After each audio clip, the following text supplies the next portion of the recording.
Okay, good morning everybody. Welcome welcome all to the 15th anniversary of the Gamecube version of Twilight Princess. Now, before we get things going, quickly, want to hear some people give some feedback in regards to the audio. I know that last time we had some audio issues, and hopefully by now I have fixed them. There was an audio problem, which is why I got rid of the archive from the previous stream.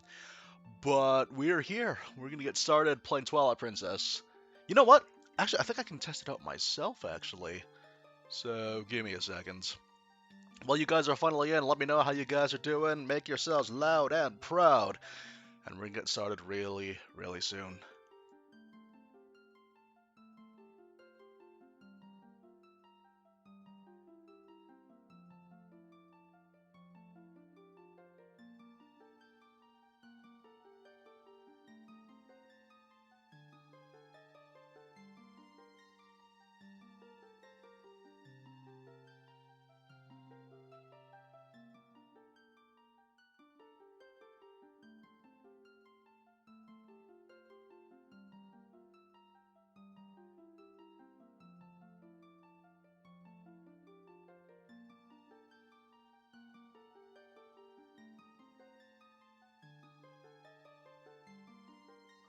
Alright, so hopefully you guys can hear the audio. You know what? We're gonna go ahead and get rolling out. Alright, so, those of you guys that are not familiar, hopefully you guys can hear this okay. If you guys can't hear it, just let me know. Or if it's not loud enough, let me know. I've adjusted some settings, so that should make things a little bit easier for us. Yeah. Anyway, this is, I think, a couple of weeks, like 3 weeks, since we last streamed Twilight Princess. Last time we streamed it was for the 15th anniversary of the Wii version, which was the initial release back on November 19, and today is going to be the initial release of the GameCube version in North America, which is the version that we have been playing. So previously, I started out the game, I did the first dungeon, and then a little bit of the second dungeon. I think, no, not even the second dungeon. I think I stopped right when we fought against King Bulbin and his cronies.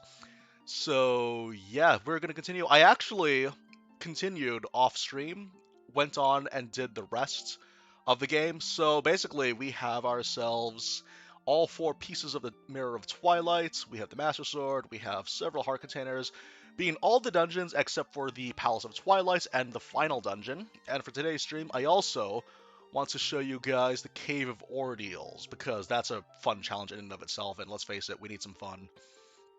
Okay, so yeah. Hopefully it should be okay.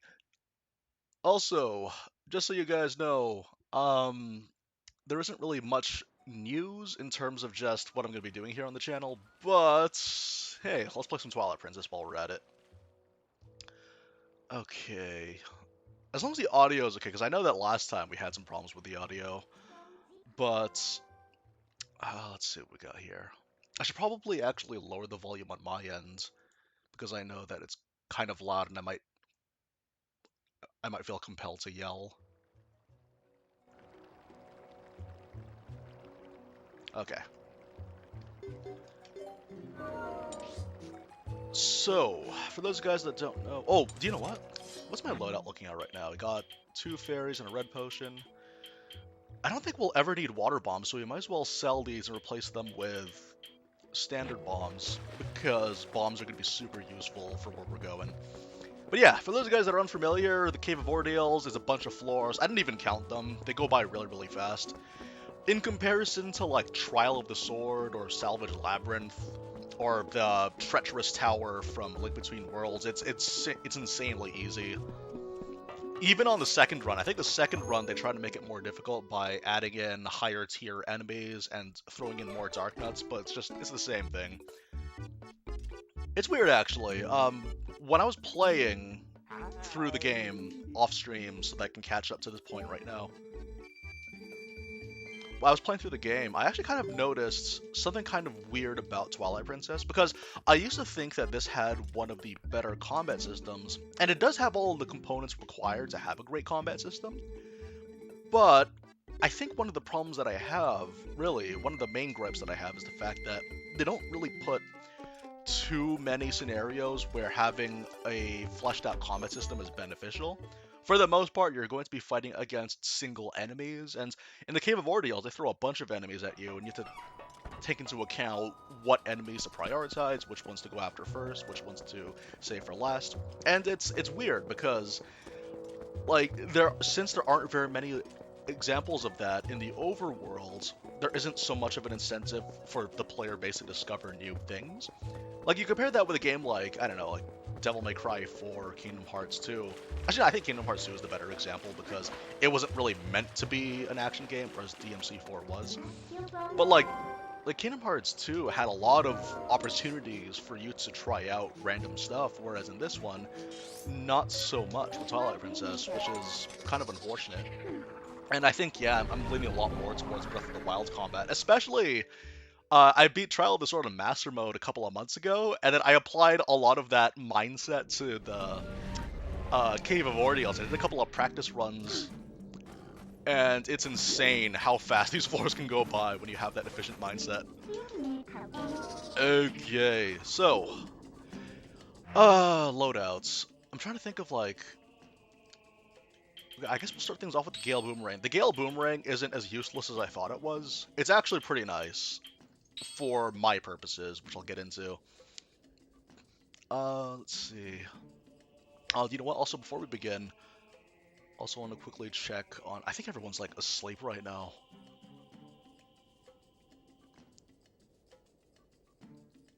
Okay.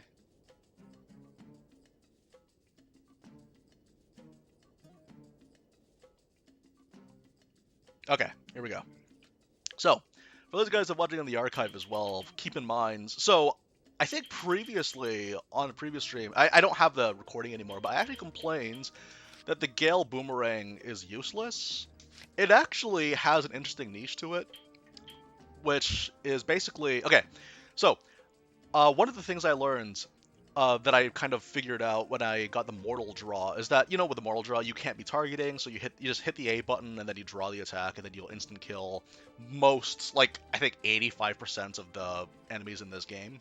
It's a very, very good move. It's kind of like a Sneak Strike, except unlike a Sneak Strike, you don't have to be behind them in order for it to work, and similarly to a Sneak Strike from Breath of the Wild, you can hit whole groups.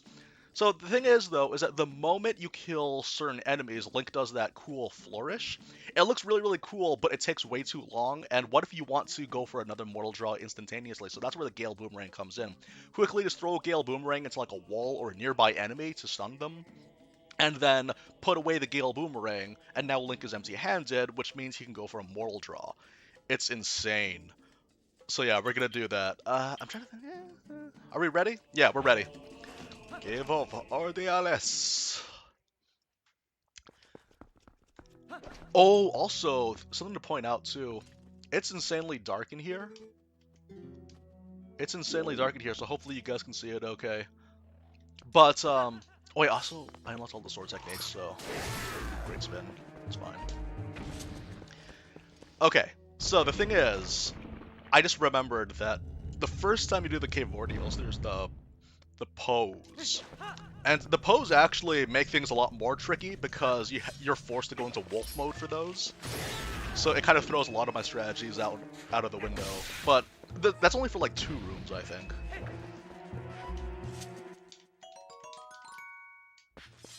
Actually, picking up a rupee for the first time might have also been a strategy. If you're speedrunning the Cave of Ordeals, picking up a rupee is going to force Link to put away his sword after you do a Mortal Draw. So you can be very, very careful with how you do things.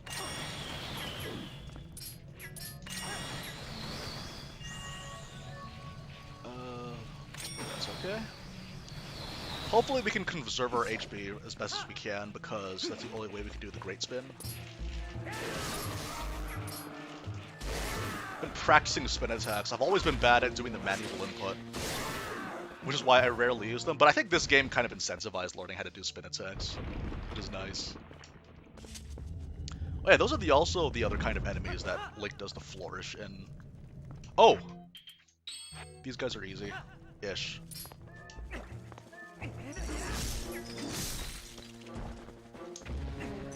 That's 2. Okay. 2 for 1. I'm serious though, after getting conditioned by Trial of the Sword, Cave of Ordeals, it's like a cakewalk. This could be a problem. Oh, okay. I should have just done spins. I should have done spins, because I think that would have caught an arrow.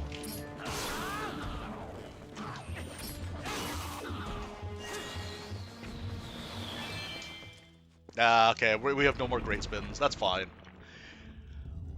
There are a couple of heals out there.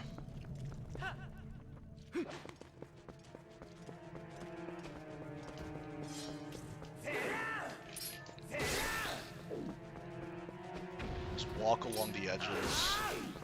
I could have just knocked them down carefully, but I have to... It's fine. Technically, you only need to hit these guys once, but the spin attack is usually safe because it has so much range.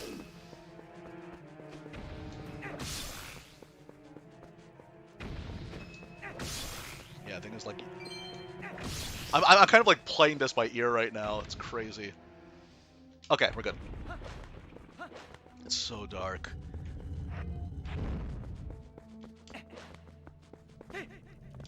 Anyways, how's everyone doing this fine morning?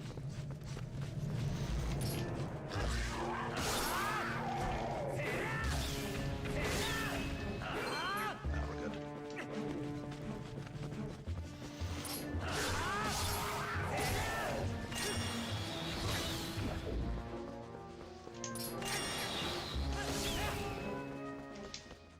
Okay. Yeah, those Dodongo. Well, I guess are those Dodongos? I actually never figured out the real names of those things. I was going to assume that they're Dodongos, but they don't look like Triceratops. But then again, there's also like it's kind of like how there are those creatures that live in the water, and they're kind of like the Zolas, but also like the Octoroks. Because there's no Octoroks in this game, which is weird because there's an Octorok in every Zelda game. Oh, okay. Uh-oh.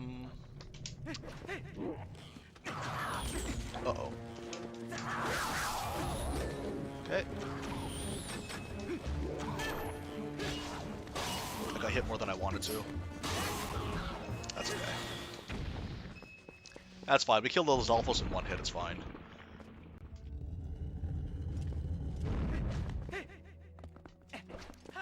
Okay.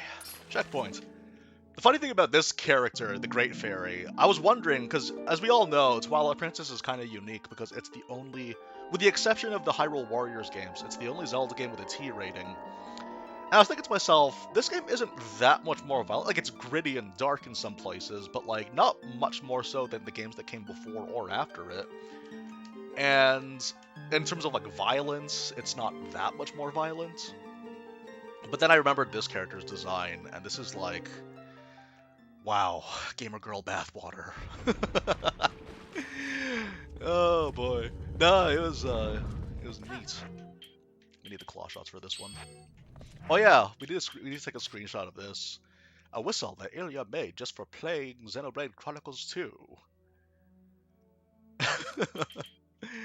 Okay, I totally forgot it was like a... Oh, rats. I forgot there were rats. Like, I just remembered as I was jumping down, oh no, there's rats.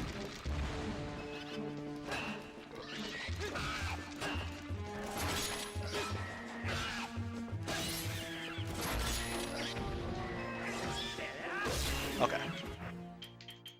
We're good.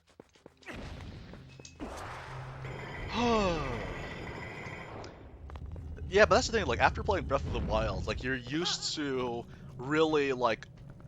Oh. Wait, we could, okay, hang on. We could probably get our health back. Okay, this is an opportunity for us.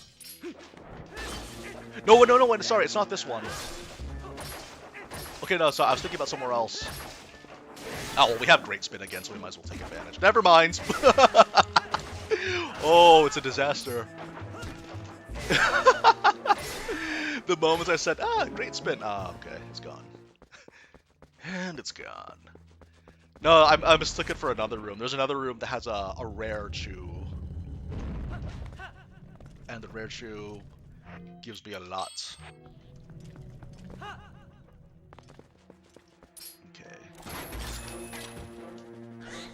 That's one. There's 4 of these, right? 2. You have to wait a bit, because if you do a mortal draw immediately, it'll whiff at point-blank range. Oh, you don't even need to sheathe the sword, do you? You don't even need to sheathe the sword because the claw shots come out automatically and automatically put away the sword, so that's good. I recall a couple of hearts, but the only one that I can remember is the one with the spirit rats. But that's only because you're forced to be in wolf form anyway. So that's like kind of there for your benefit. It's like Hyrule Warriors. Okay. See? It's easy. Although the later floors get pretty fun.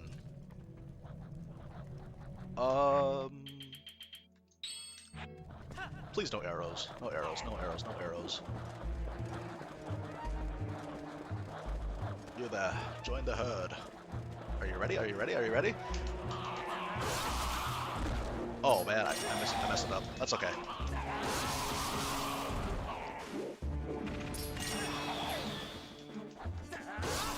That could have been all one hit, but I messed it up. That's fine. I was kind of thinking of, like, you know, remember in Breath of the Wild when you do a sneak strike on a whole group of enemies? It's too dark, I don't know what's here. Well, if Link starts walking slowly, then we know that there's the spirit rats.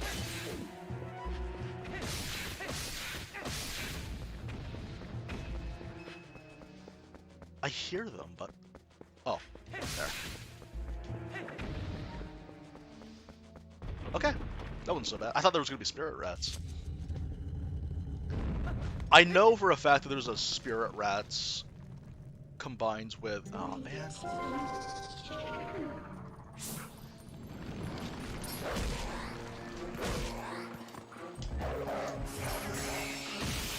Oh! Is that a speedrun tactic? Get hit right when you're pulling it out? I'm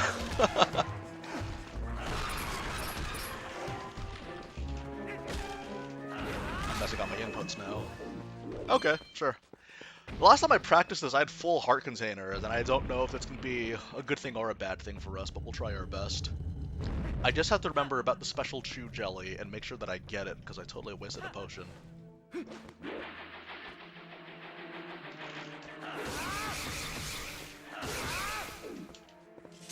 I don't remember very many levers in this game. I feel like the only levers are the one that are here. Okay. Here's where we make the money, hopefully.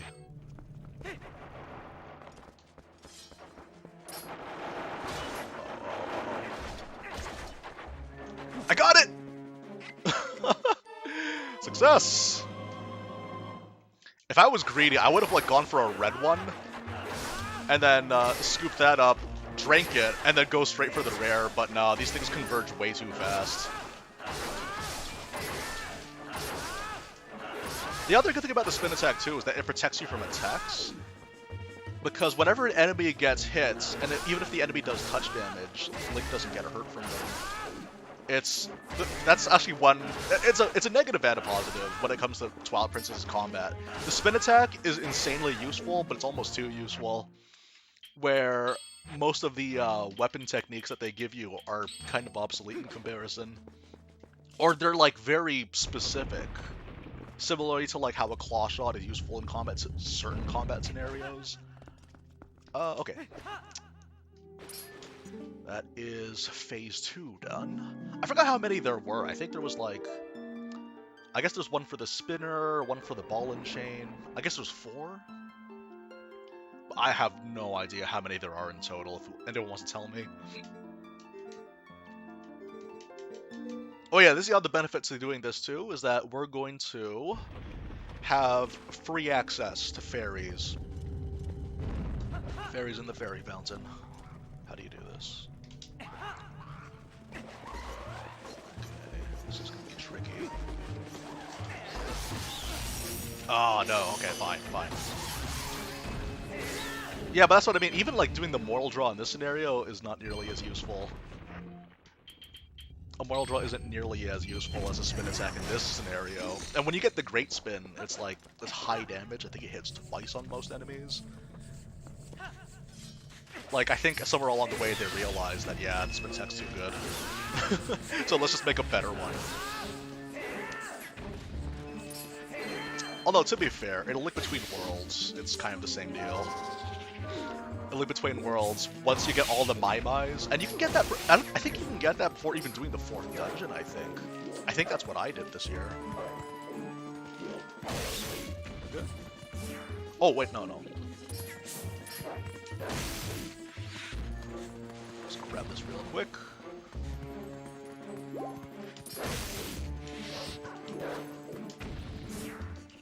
Okay, we're good.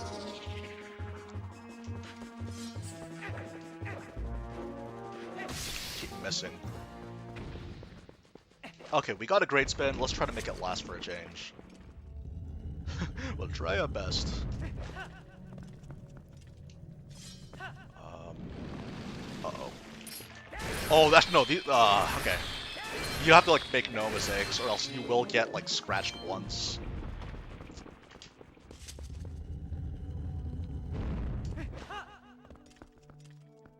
Hey, Griselda, how you doing? Ooh, Reed's Heads, yay! My favorite. I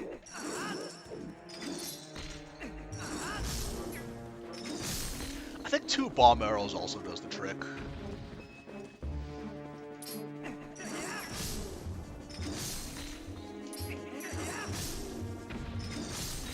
Oh no, I'm about to sneeze. Don't do it! Don't do it! We're okay.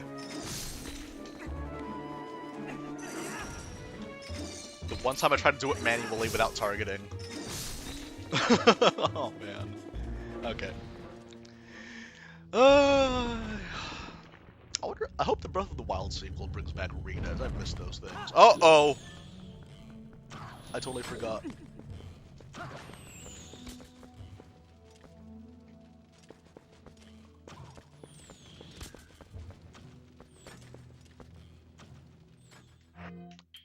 Oh boy. I don't want to lose my HP. I can't even aim the increments from here. I can't even do the increments properly. Oh my god. There we go! It took me 5 tries, but I finally got it. Oh no! That was all for nothing.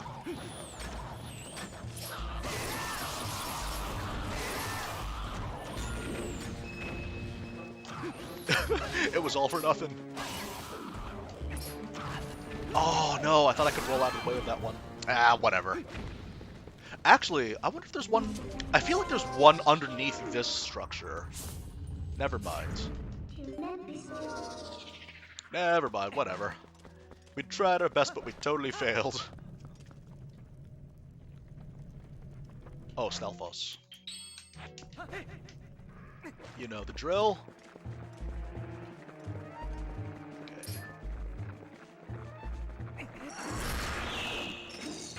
Easy.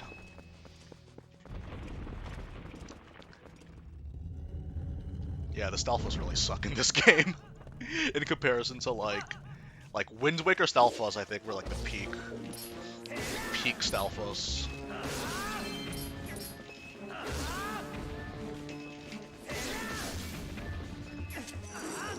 Come on, man. Uh-oh. It just stands there menacingly. It's the most horrifying thing. Dude, come on.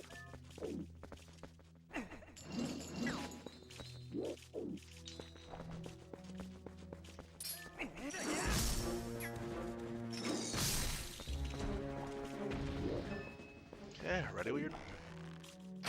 Thank you. Yeah, okay.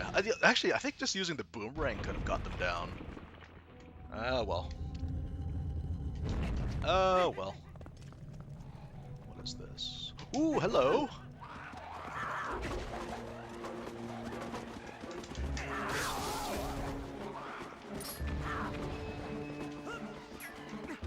I messed it up. I forgot to put on the boomerang. I've ruined everything.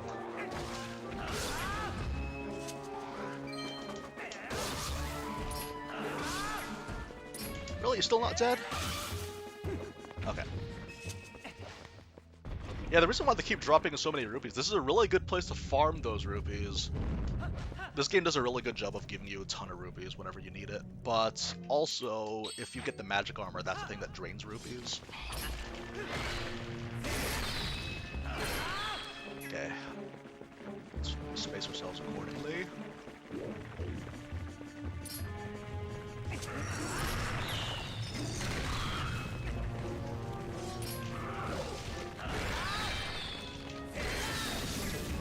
I think that's everything. Why Boomerang? Because, okay, so basically, I like to use the mortal draw on things, but the thing is, though, if Link kills certain enemies, he does the flourish whenever he sheathes his sword, and that takes too long. I want to go for another mortal draw, so I take out the Boomerang, which causes him to automatically put away his sword, and then I put away the Boomerang, then do a mortal draw, all with a single button.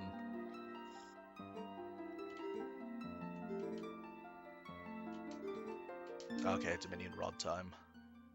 The Dominion Rod is a really, really cool weapon or item. I would love to see the concept of that like brought back and kind of stretch that across like several games.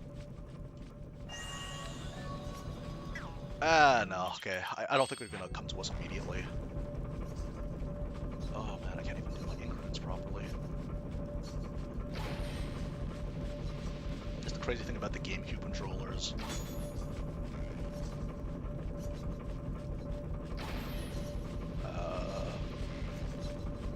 Yeah, they weren't as useless as I thought, the Gale Boomerang. They weren't nearly as useless as I initially believed. It turns out they actually have a very interesting use. Oh, get the spin, get the spin, get the spin! There you go. Wait, wrong button. No, we're good. Oh, come on, that was so it. Come on. It's a good thing we have 89 more of these.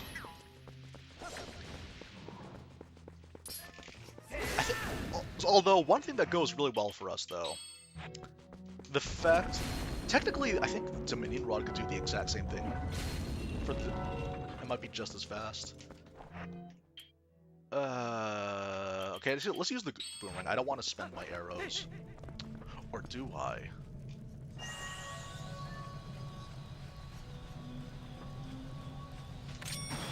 Does this work? No, it won't work. Okay, if I hear it getting closer, then we'll know. Ah, this is too slow. I don't like this.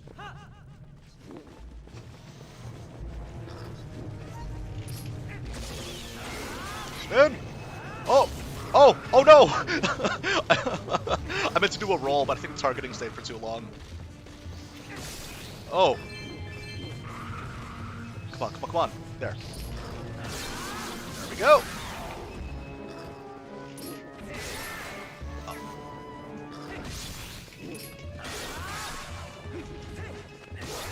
There we go.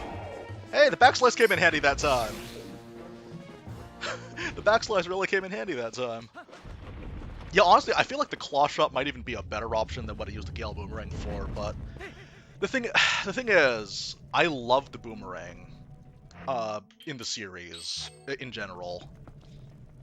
In general, the Boomerang has always been my favorite, and even though it's not nearly as good, like, there are objectively better options, but I think this is my favorite to use. Okay, so this is the second pose.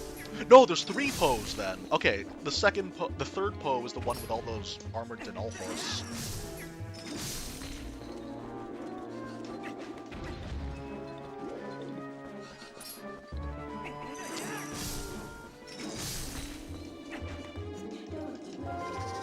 Hey, Mitsuki! Guys, we got ourselves a celebrity cameo appearance here.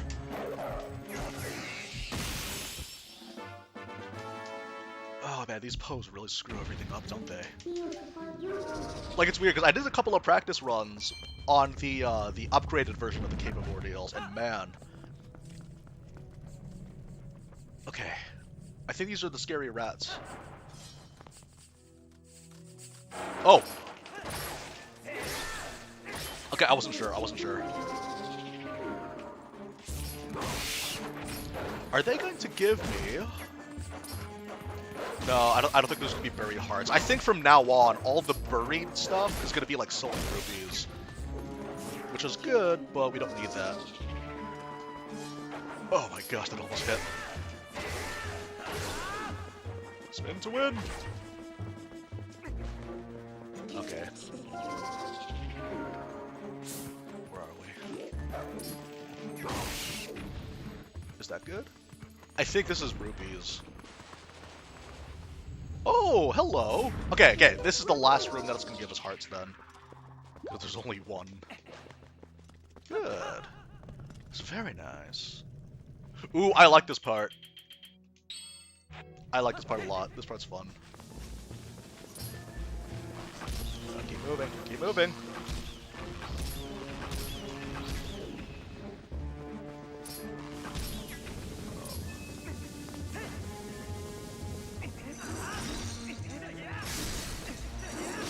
Uh-oh. Okay, we're good. You saw that on the right, just crawling slowly towards me? I'm going to touch you and not wash our hands. Do I want to do this the cool way or the lame way? You know what? Cool way first. We know that we're going to fight these guys later. We'll do the lame way when it's more important. Uh-oh. Yeah! Oh, come on, man. If I could get them bunched up, I would have been able to get 2 in 1. That's okay. The lame way that I'm referring to is the bomb arrows. But the thing about the bomb arrows is that, obviously, they're limited in supply. Actually, we have like a potential 87 bomb arrows. We could literally do nothing but bomb arrows from now on. But, let me have my moments.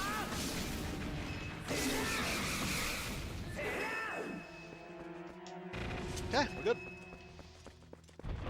I swear. Again, like, the thing about Breath of the Wilds is that they have the much larger arenas with a much more varied layout for their enemies, to the point where it's just like, this is like cake. You know what kind of sucks, though, is that if you hit these guys from behind with a bomb arrow, it still breaks the spear. Okay, let's see how good our aim is. Okay, that's one. Uh-oh. That's not good.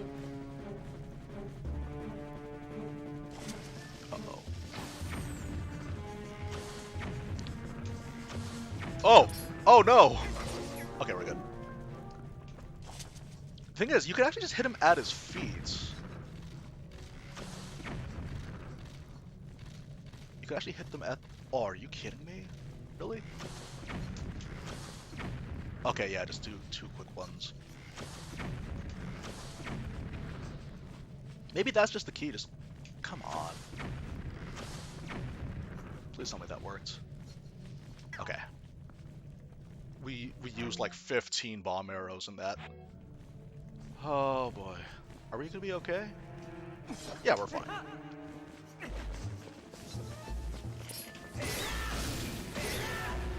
Although I will say, though, one thing that does make the Cave of Ordeals a little bit more challenging is the fact that because there's less room to move around in, you have to be very, very sure that where you're going is safe. Ugh! That was so close. Uh-oh.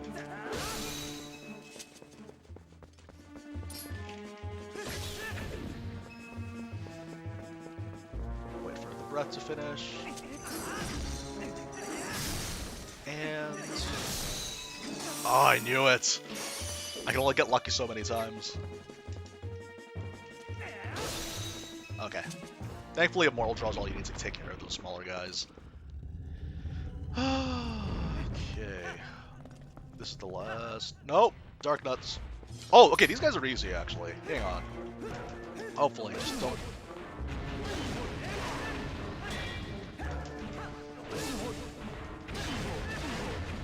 want to be very careful with how you deal with these guys.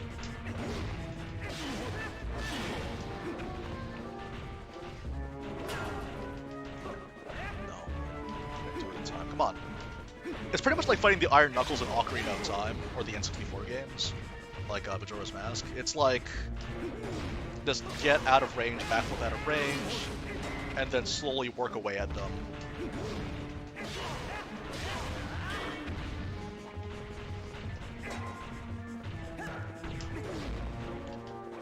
I like those weapons.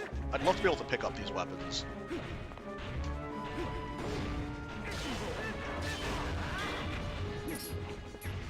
On target! Oh, come on.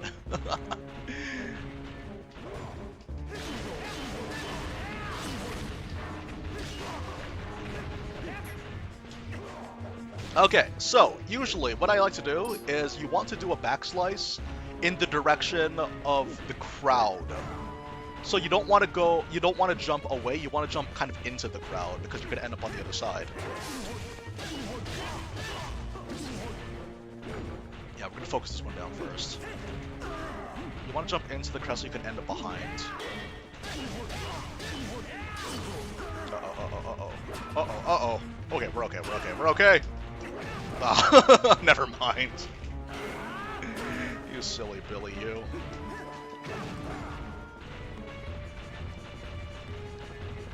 Okay, again, give yourself a little bit more space, lure them if you need to. Okay, now we can deal with this guy in peace. 3 hits, jump attack, 3 hits. Easy. With the Dark Nut, it's literally for the final phase. Do a backslice to get him to block high, then hit him with a thrust 3 times, and then do a jump attack to make him block high again and complete the process. The AI is really not that good, and we'll use that to our advantage. That's what the problem is, though. Like, I'm used to fighting against the 4 that they send at you. Please give me your gamer girl bathwater.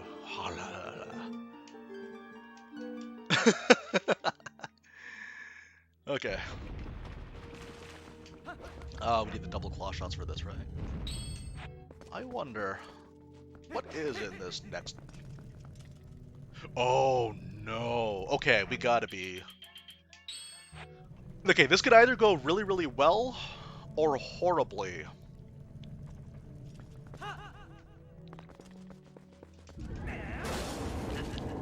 Like, I'll take the hits, I don't care. If I take the hits, I'll take the hits. Oh my, that sucks. Oh, that sucks. It literally takes, like, a combo to finish these things off. Come on! You missed your chance to hit him. You missed your chance! Okay, I think a single bomb should do it though, right? It's like a Zelda game. It's a Zelda game. A bomb should break the statues.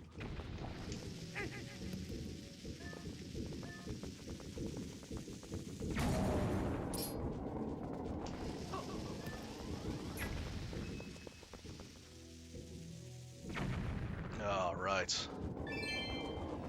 I think we can take out these guys pretty easily. Okay. I don't mind taking a hit from these guys, because I just want these guys gone.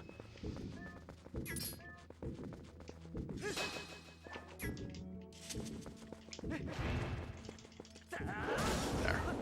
Roll towards where the shield is to get behind them, because that way you're dodging both the weapon and the attack. You're dodging the weapon and also getting yourself into good position. Okay. Easy. We're losing quite a bit of HP, but do you know what? We have 3 bottles worth of healing, so we're gonna be fine. Hopefully. It helps to know ahead of time where you're going to, though. Yeah, we're gonna spin these things. Oh wait, no! What am I thinking? This is the room to use the Gale Boomerang. Uh-oh. That was bad. These things don't require a flourish, so we're good. Oh, come on! Oh, no, he's doing the flourish. I'm pressing A too fast.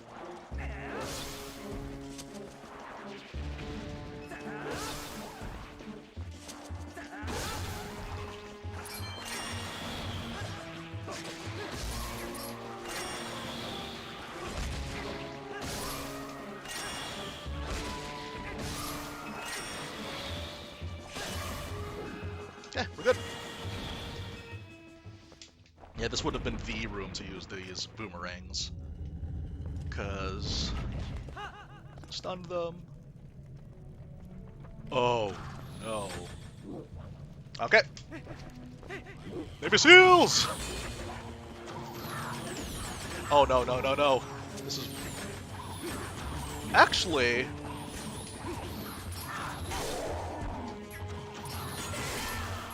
This is so much safer. If I can just do my inputs properly. Ugh.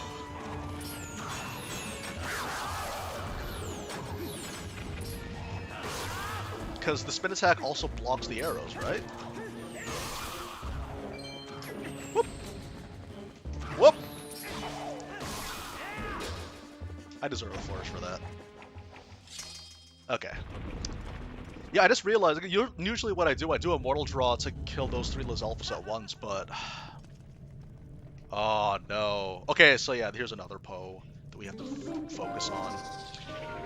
I guess we'll do the Poe first, and then the lizards?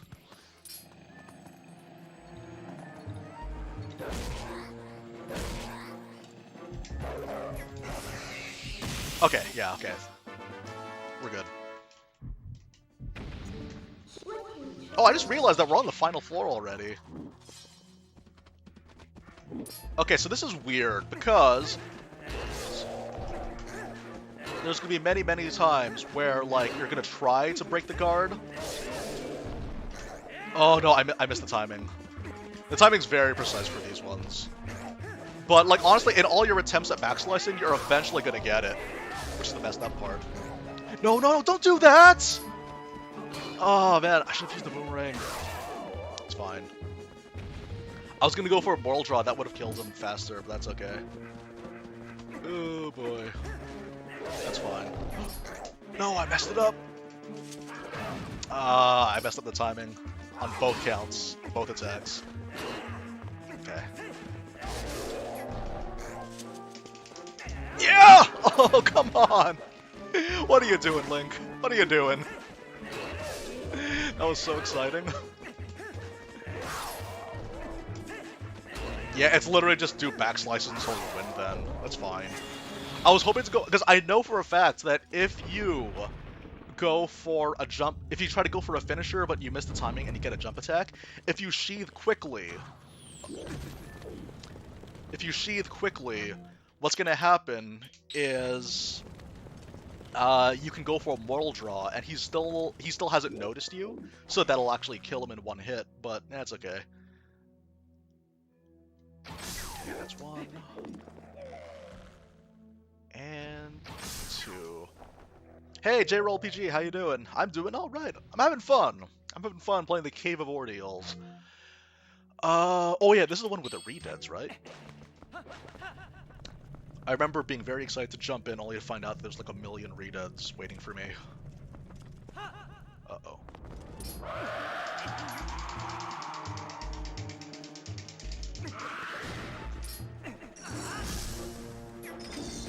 You gotta mash to get out of there. Woo! Okay. These redeads look neat, but they're not nearly as intimidating as their other counterparts. I don't know if it's because killing them with a ball and chain is fast, or the fact that they use a sword to attack you, so they're just like regular enemies, I don't know. Oh, do I want to go for this? The answer is yes! Come on, come on, come on. Don't mess it up, don't mess it up! Yes! Haha! Success! And I messed it up. Oh, come on! It's all gonna go downhill from here. Okay, that's fine. We got the free HP.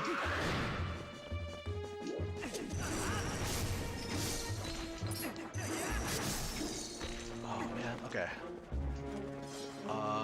Actually, I think Claw Shot would be good here.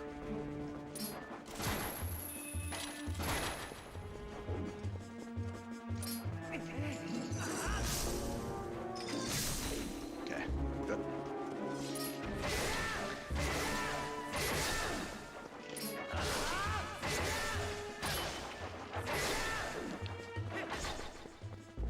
that everything? No, one more. Okay. Oh, that's good though. I normally don't get to choose because I think the reason why is that I aggro them too fast, because I always jump in without looking. And that's why I mess it up. Okay, here we go.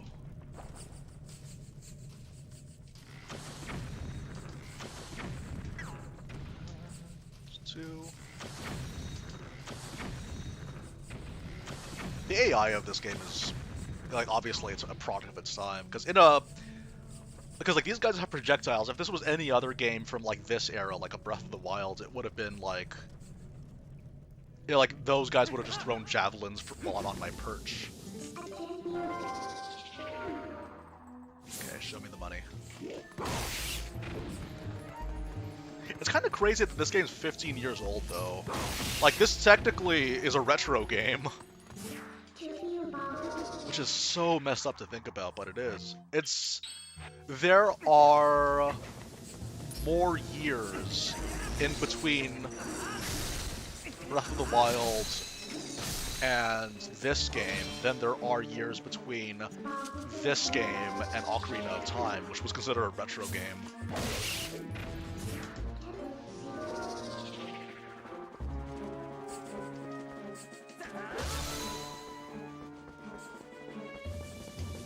Do it! Oh, that almost tags me.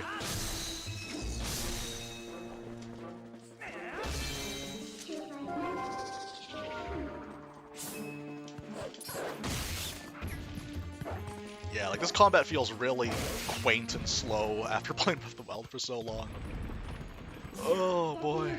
That's good though. That means that we're just cleaning house. Is this the final room? Oh, I know what's going on here.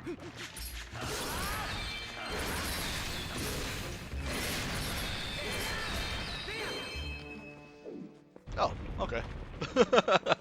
That was easy. You know what sucks? Well, I guess it's fine for balancing purposes, but you can't use a Mortal Draw on the Dark Nuts to completely destroy their armor.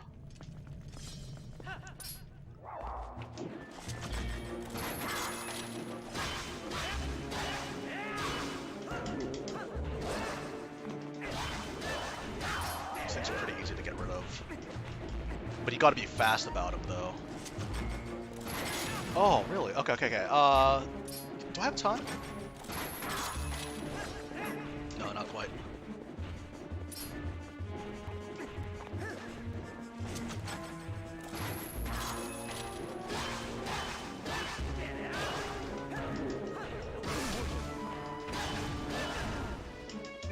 Oh, I thought I could jump out of the way, but no.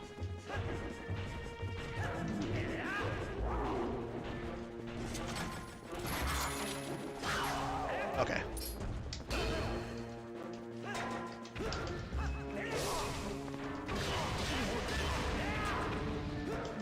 These guys are really easy by themselves.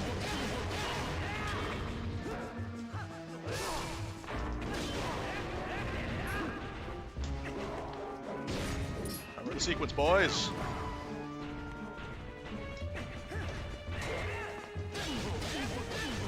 Three hits, jump attack. 3 hits. Easy. Well, 4 hits. I guess it's 4 hits. Clearly I can't count.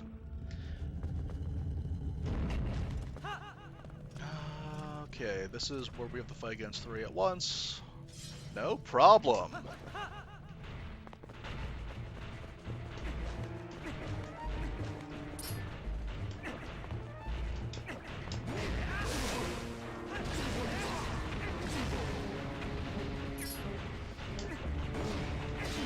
I'll be here if you guys need me. This is gonna take a while.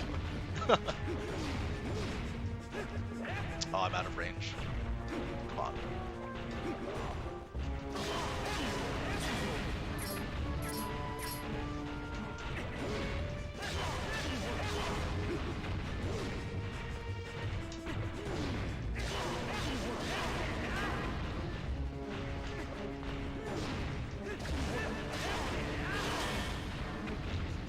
Okay, that looks like it's the weakest one.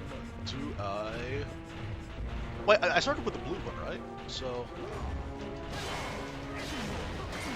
I have to say, though, after practicing with, like, the 4 Dark Nuts, this is really easy.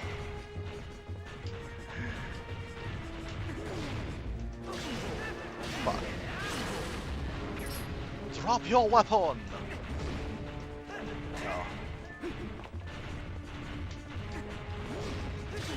What do you think they were doing before I got here?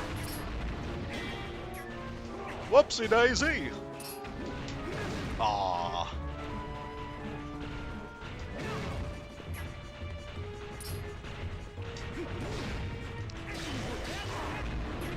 Next one. Get the last one though. Circle around. Come on. There you go. There you go. Let Uncle Link relieve you of your armor. Okay, like I said, you want to roll into the crowd, basically, so that you can end up on the other side.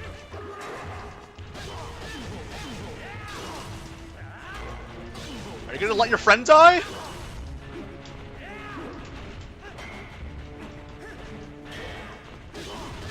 Oh, they gave that to me for free. They just stood there and watched.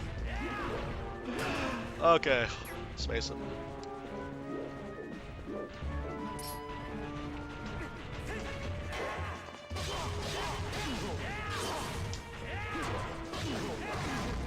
Okay, there. See, that guy's a good friend.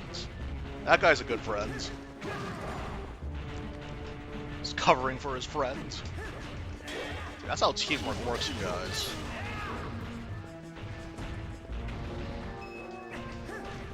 Okay, you're done. It is over for you. Just put him in the loop. That was easy. My goodness. The AI again, like the AI in this game, they're not too concerned. They're content to let Link hit them.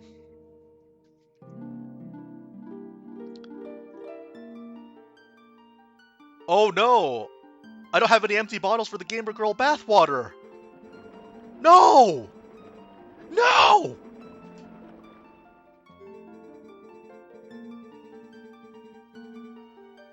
She's my secret admirer. She's so into you. She's so into you, Link. Oh, man.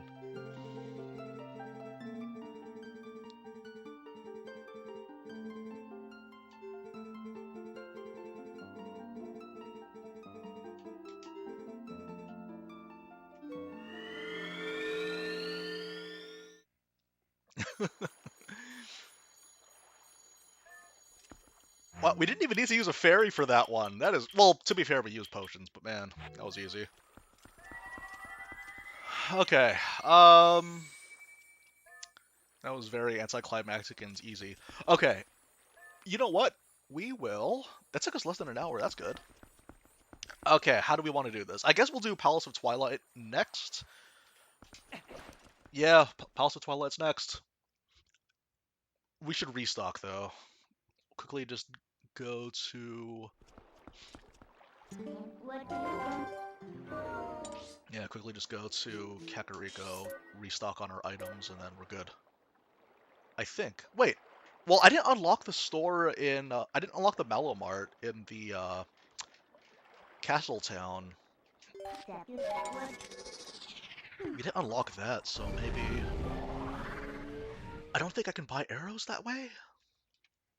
We'll see. I'd like to be taught on arrows and bombs before I continue.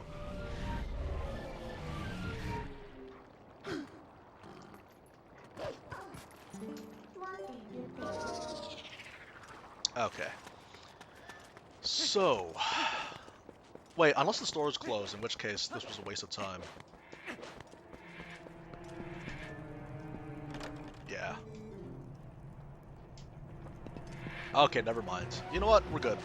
We don't need arrows. We have 59, that's more than most people. 59 arrows in a dream, that's all we need. Okay.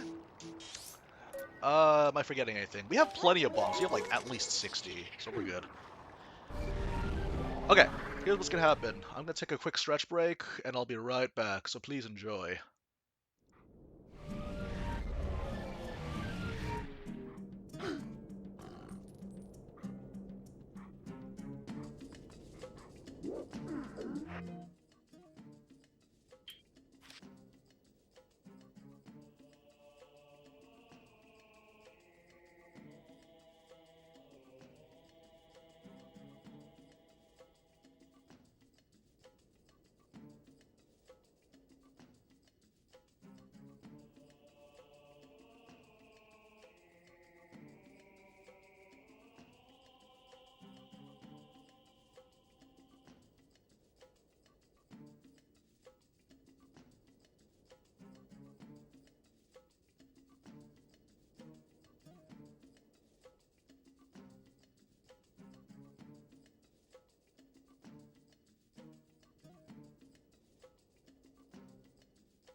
Okay, we're back.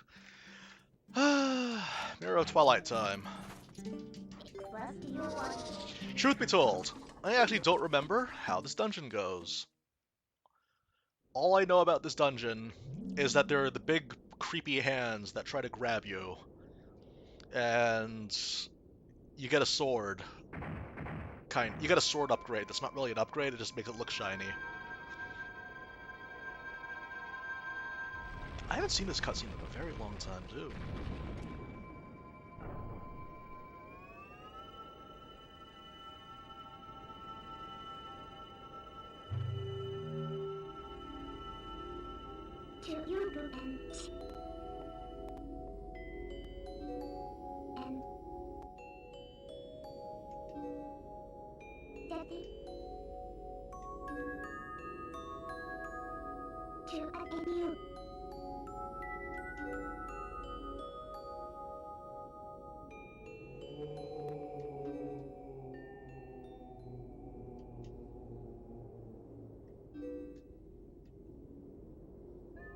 Okay, that's neat. Yeah, we'll just continue. Here we go. So yeah, I barely remember what happens in this dungeon. I vaguely remember that I started out by turning left at the fork, and then working from there. Oh man, the last time I was here, it was Hyrule Warriors. This is great. I love the look of this place.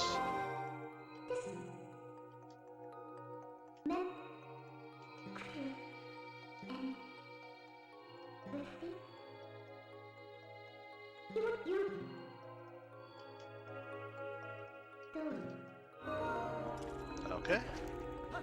She refers to herself as a hideous imp. But there's a lot of people that are super into that.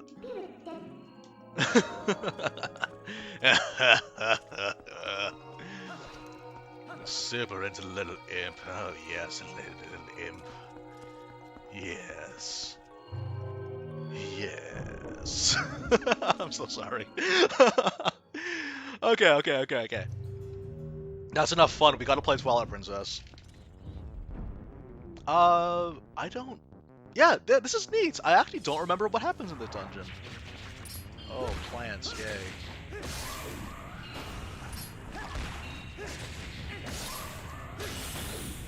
Oh, we have to fight against the Zant heads? Is that what this is?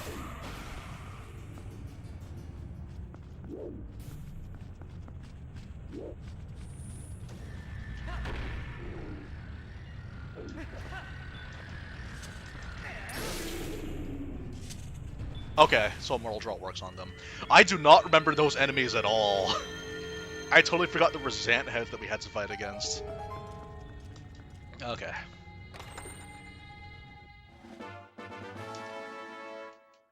Yeah, da da da da.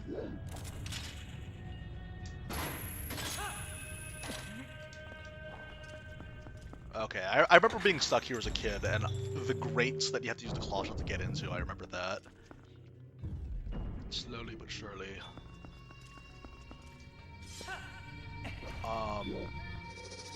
Okay, sure.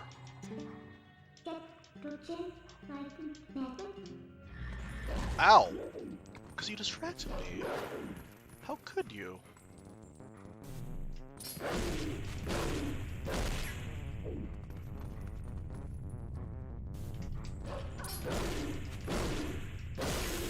Okay, that's out of the way. This is neat. It feels like I'm kind of rediscovering this dungeon. I remember some bits of it. There's 2 treasure chests that you have to unlock? That's neat.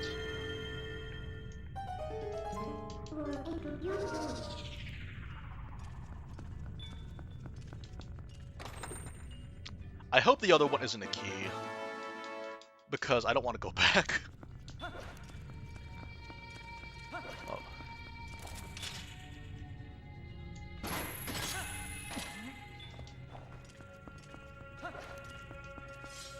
Oh. Okay. It's a weird place to put pots, but okay. Pots that carry nothing. My goodness, I love how this dungeon looks. Like, it's so weird and unlike anything that we've seen before in the series.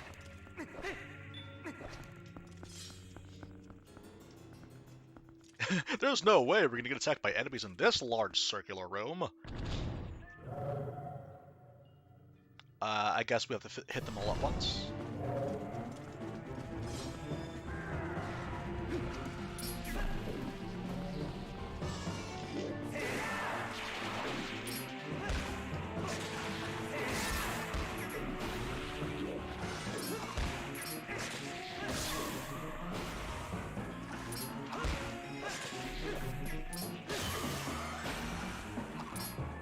Oh, do I have to hit him with arrows? Is that what's going on?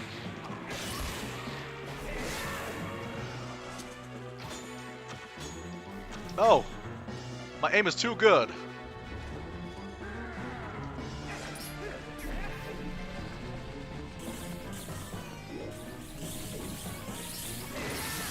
Oh, it's like Gomez!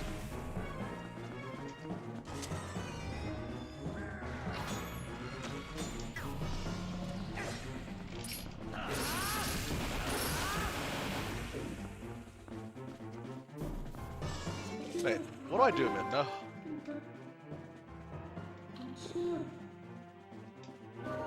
Okay, we actually do have to attack them. Oh, while he's doing the Spirit Bomb, gotcha. Gotcha.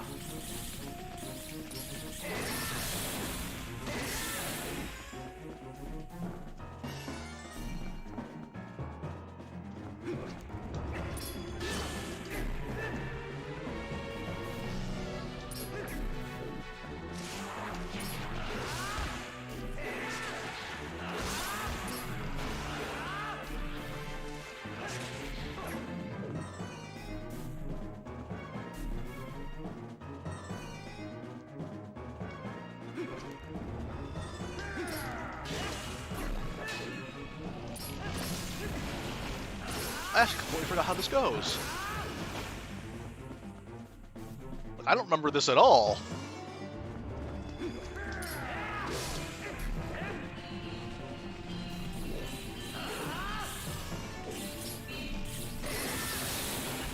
Oh man, it's just like the Gomez from Majora's Mask.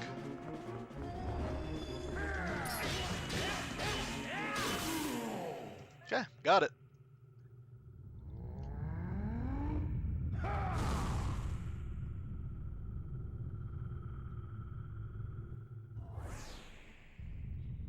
Okay.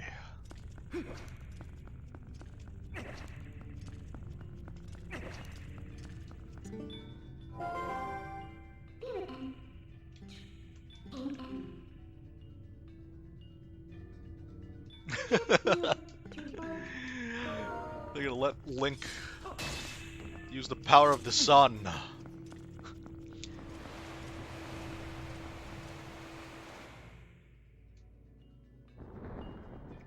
So I think the idea, I just need to shoot this thing a couple of times and it's stunned for a bit, right?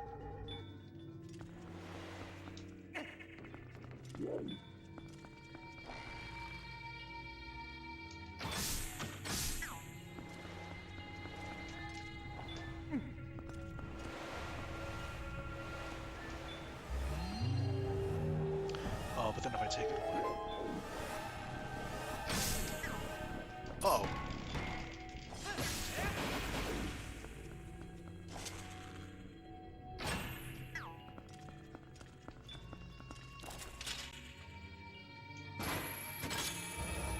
Okay, I remember that much. Oh boy. Yeah, okay, so I think what it is that you just... I guess you need to hit it twice?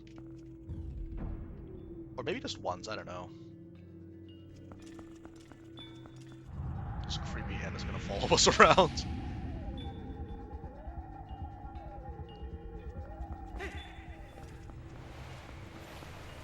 Uh-oh.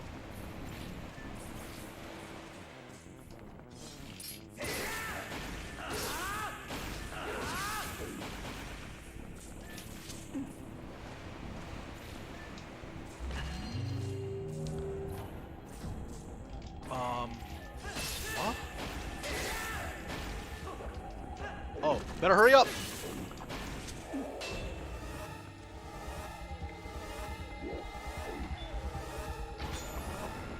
Oh, come on, that could have hit! Ow! Can I at least stop it?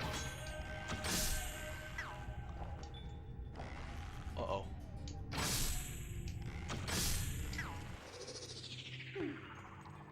Okay, that was weird. You have to hit it square in the palm, I guess. You can't hit it at the, where the wrists are. Okay, that's fair.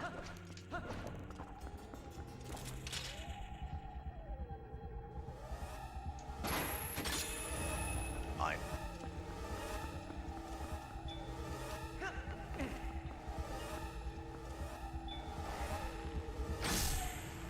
The music is so great. Okay, 3 hits. The music is so great when it's coming towards you. Oh, come on. Who would have thought that rats would have been my problem? In this majestic palace of Twilight.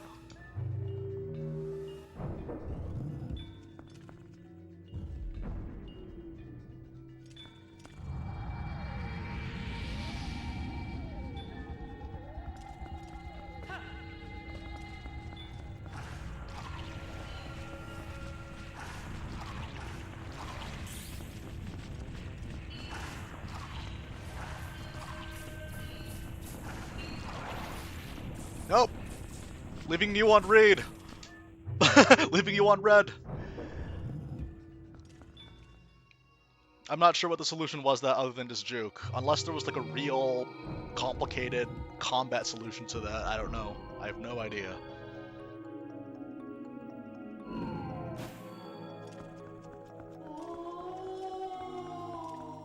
Oh yeah, we might as well use it to cure people, right?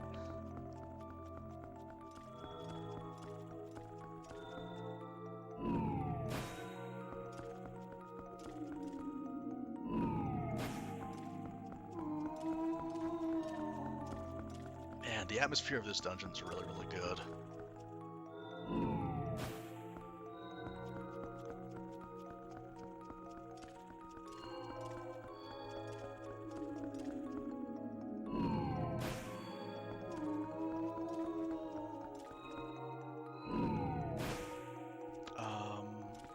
Not quite everyone yet.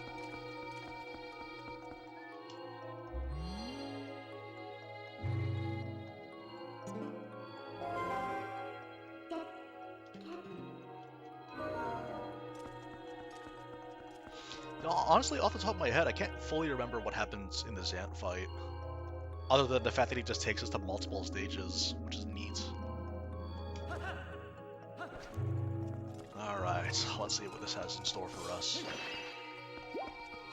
Oh, I didn't even realize I took that much damage.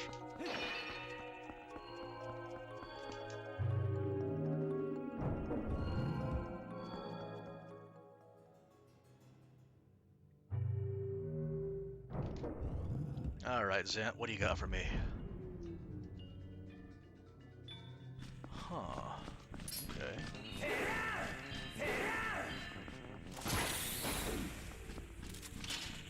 Gotcha.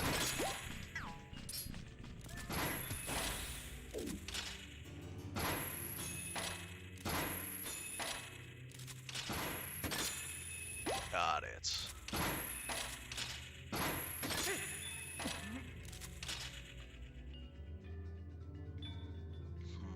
Okay. My understanding... You know what? Before we do anything like that, let's just see what's in here.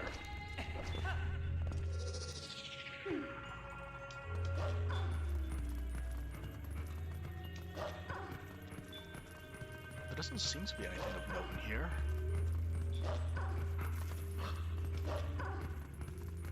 Okay, never mind.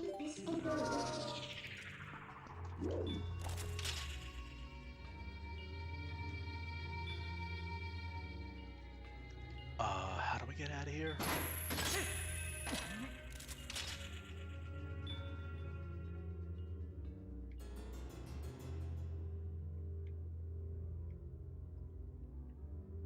Oh, right. Okay. Again, slowly rediscovering this place. This is neat. I will say, like, I think Twilight Princess's biggest strength is dungeon layout design. Actually, not just the layouts, but also the like the way that each room has a ton of different ideas. They throw a lot of ideas at you, which is really, really nice.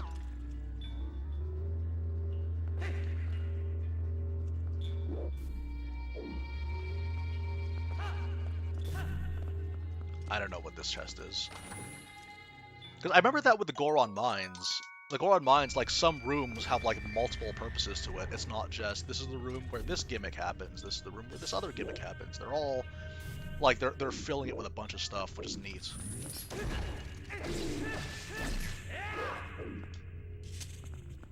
I don't know what's going to spawn next.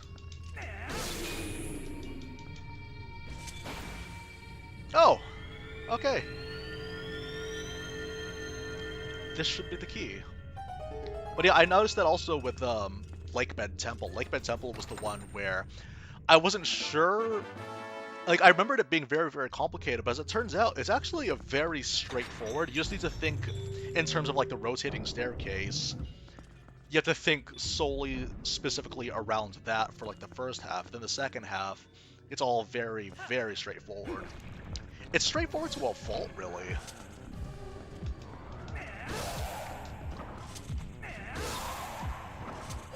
Oh, of course. Of course!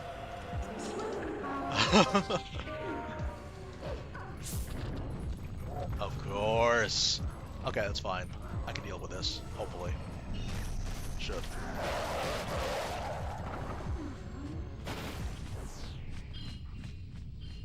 Oh.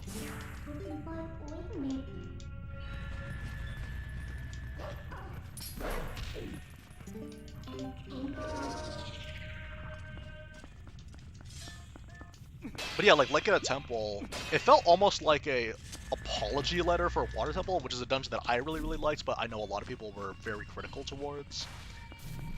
Where? There we go. But yeah, like, it was like super, super easy to follow, which I remember. Uh-oh. Oh, I have to deal with the second head. Is that what this is about? Yeah, it is. Okay. Ready or not, here I come. Oh. Okay, you gotta use your insta-kills.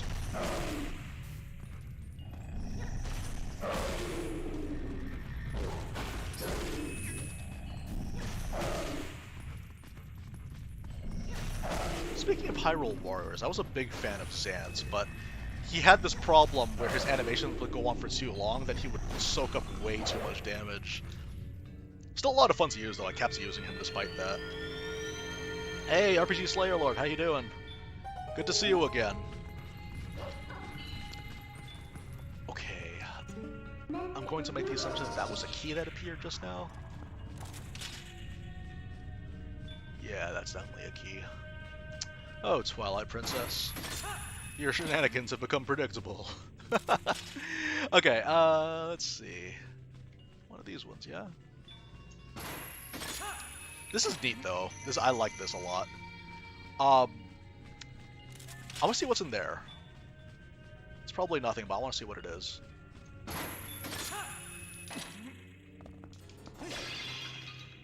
Zilch. Alright. Alright, fine. We're just go straight for the objective then.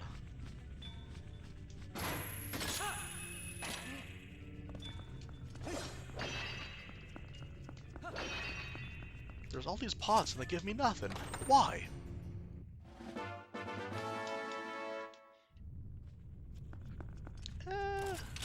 Yeah, I guess I'll just play around with the claw shots for a little bit longer instead of diving back in wolf form.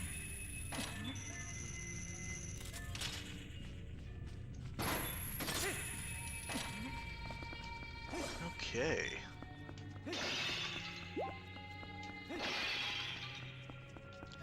Please tell me this is another mini-boss fight. I want to fight that thing again.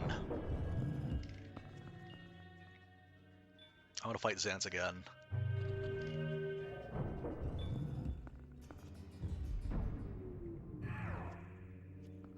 How many arrows? I have 41 arrows. That's pretty good for our purposes.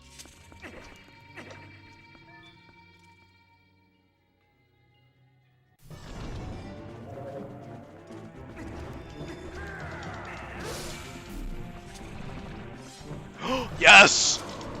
Yeah! Yaito!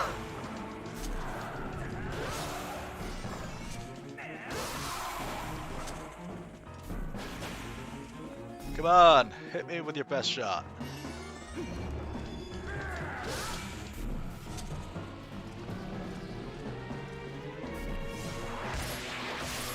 know what? You started off really, really strong, then you summoned plants on me, man.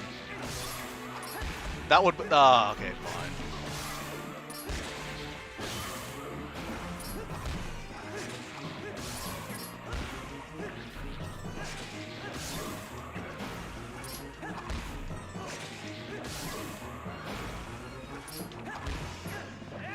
Okay.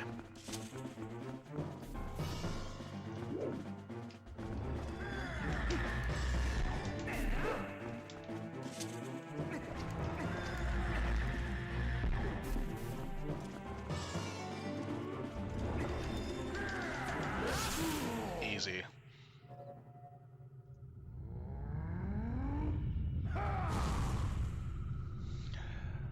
Okay.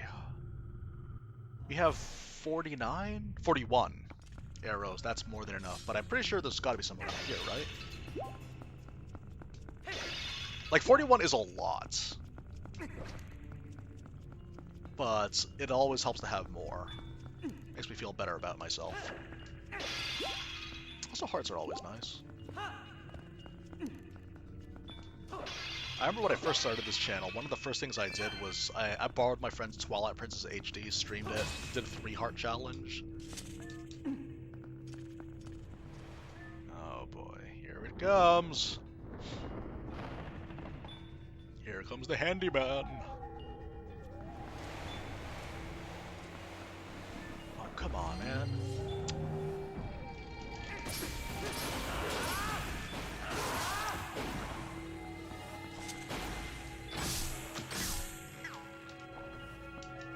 Oh! That was weird. How did that happen? It's 3 hits, right? So, yeah, just listen for the sound effect 3 times and you're good to go. Later days!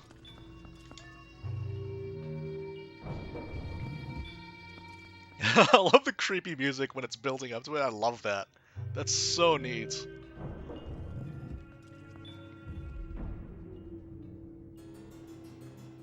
Okay. I don't remember how this is supposed to go. Of course. Oh, sorry. I don't know what's going on here, but that's okay. We got that's the thing. It's gonna give us like. Ugh! We're good.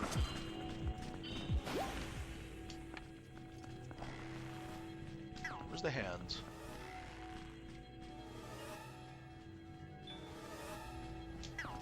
Where's the creepy hands?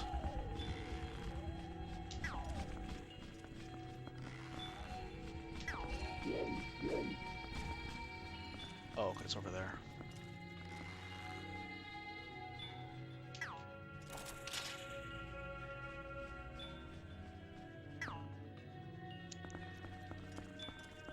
How did I...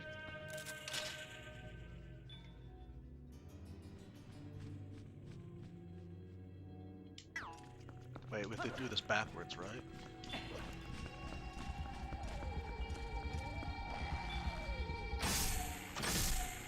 Need more time to breathe, if that's okay. You just take a nap over there.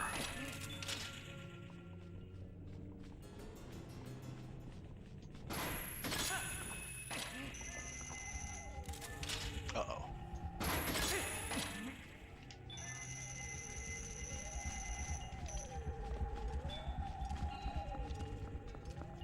It appears to be blocking.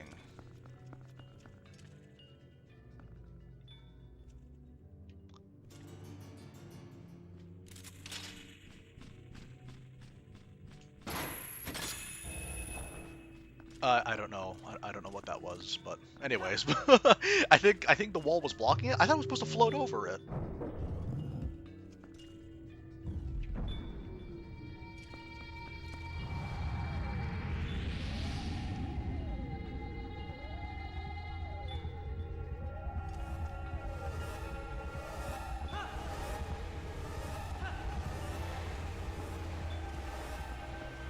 Okay, here's the deal.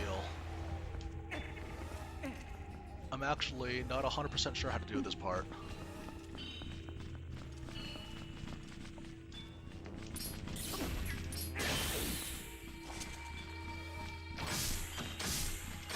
Three.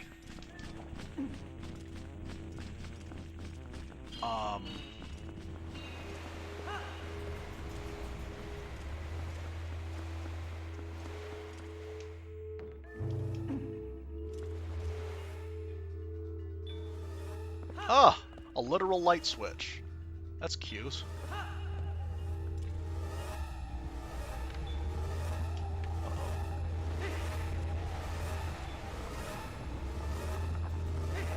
Oh man, I can't.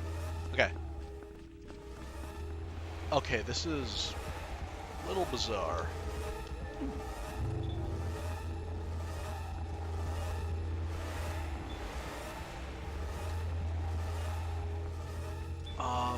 We're gonna have to stun it. Yeah, that's the only thing I can think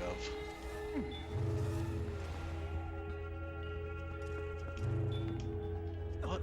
Why?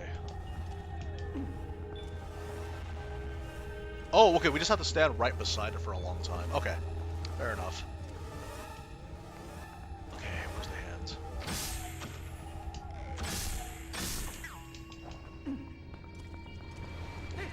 Time to roll.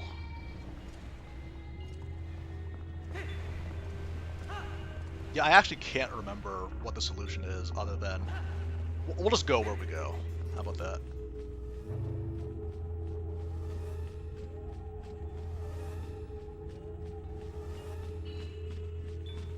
That guy doesn't have to notice me. You don't have to notice me. You don't have to notice me. Just eyeing me.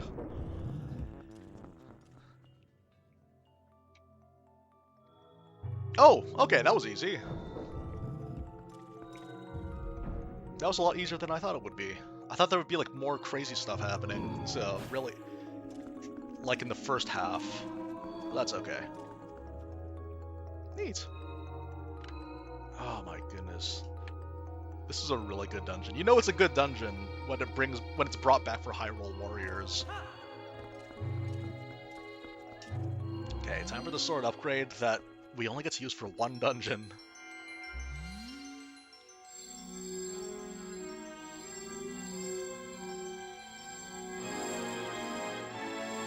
That is so neat looking.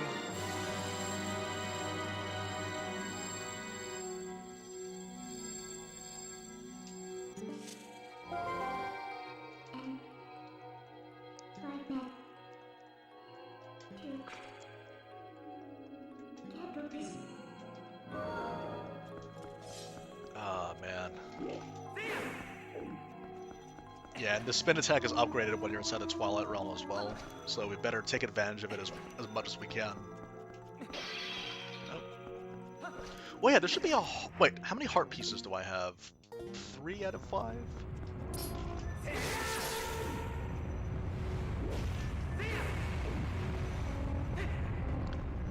Because I think there's a heart piece around here, but I'm not remembering properly. I could be wrong. Well, okay, I'm not too concerned about heart pieces anymore. It's fine.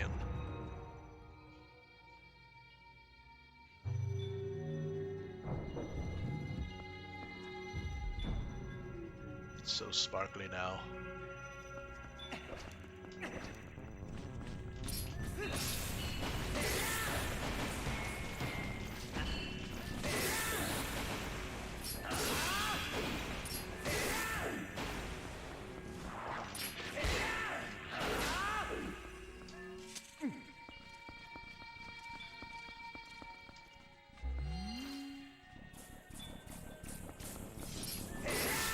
That's a very good incentive, actually, to tell players how to use the spin attack to clear up the fog, setting all those small enemies scurrying your way.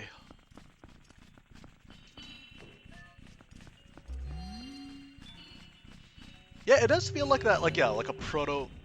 I feel like this is like the building blocks for what they want to do with Breath of the Wild. This and the... There was quite a few dungeons, or there were quite a few moments where like they have the rolling physics, and they couldn't fully implement it until much later, but you can tell the ideas were getting there. This and A Link Between Worlds, I feel, were the initial building blocks. Okay, here we go. Kinda want to kill that first. Oh, okay, I thought what was gonna... Wait. I thought what was gonna happen was that he would appear.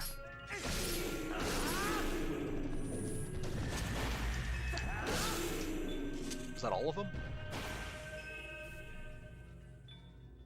No, not quite.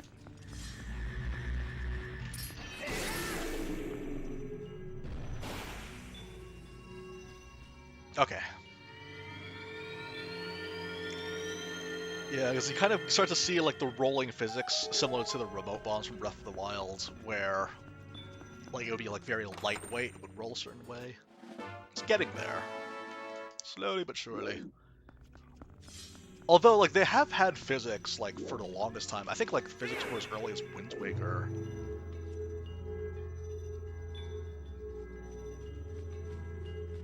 But yeah, like, they kind of experimented that with over time. Of course, we already know about Skyward Sword and, like, you know, like, bowling the bombs. That's kind of one of the other precursors to the leaning towards more physics-oriented puzzles. It is a neat change-up, I like it. Okay, who do we got? Hello. Goodbye. Just curious.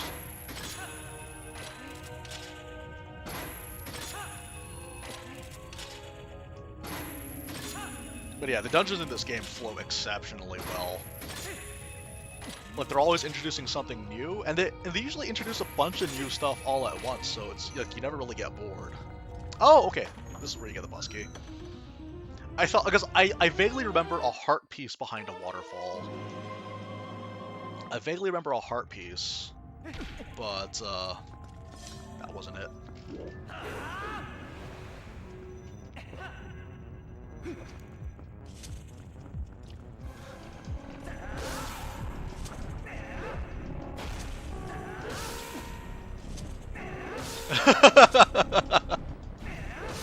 A button, the game! Are you gonna hit me with another one? No?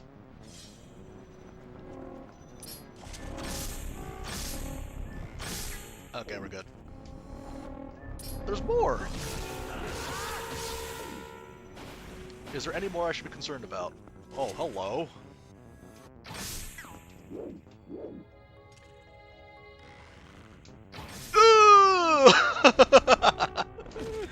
He was just having a nice stroll by himself.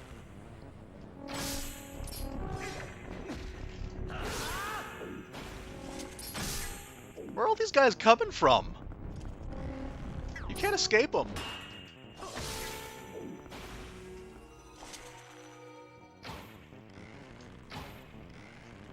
Oh, I'm running out of arrows. I'm running out of arrows. I'm running out of arrows. I still hear music. Oh, there it is. I still hear spooky Twilight music. I think we just cleared all the skies.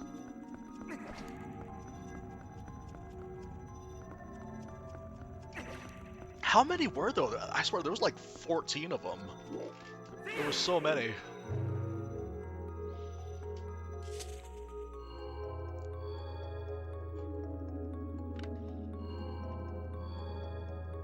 Okay.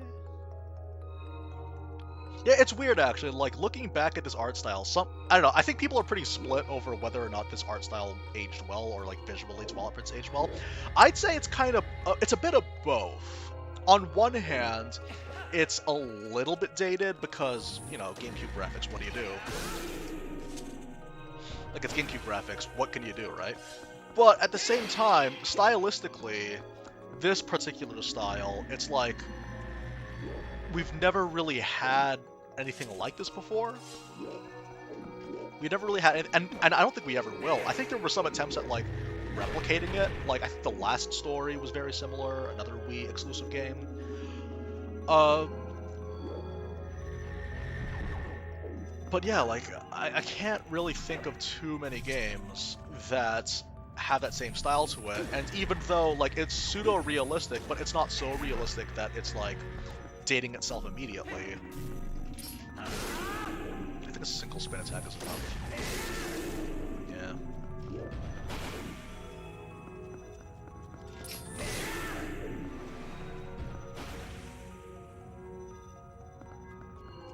Is there another one?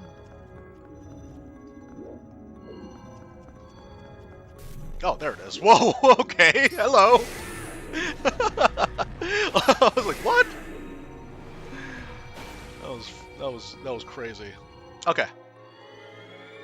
But yeah, like, I'd say that it's a bit dated, but like, I would say it's dated for 2013 standards, but then it can't get any more dated than that, though. Like, it can't possibly get worse to the point where it kind of comes back around to being stylistically okay. Because, yeah, like, this, like, there's no mistaking this for real life. It was never meant to, and I think we're kind of going around to that. We're coming around to that. Because out of all the Zelda games, this is the one that leans a lot more towards realism, but it's not really there. And people kind of mistake it for an attempt at realism, but it's not. Wait, I think these all die in one hit, right? The light sword? Yeah, it's a free great spin, basically. It's basically a free great spin without needing to have full HP. That being said, I still got it.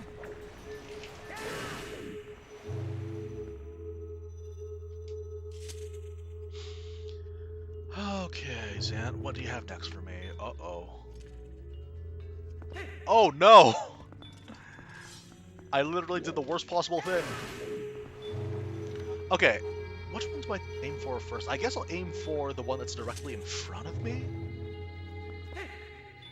And then when I aim for the one that's directly in front of me, it should take me to a platform that'll take me up. Or left, in this case. Why would you take me left? Oh, because of this. Oh yeah, because there's a ferry here, right? No, there's no ferry here. Alright, fair enough. Where in the world? I swear, this is supposed to be it. Like, I could just do it from here. Why not? I guess I'll go back down. Okay, try it again.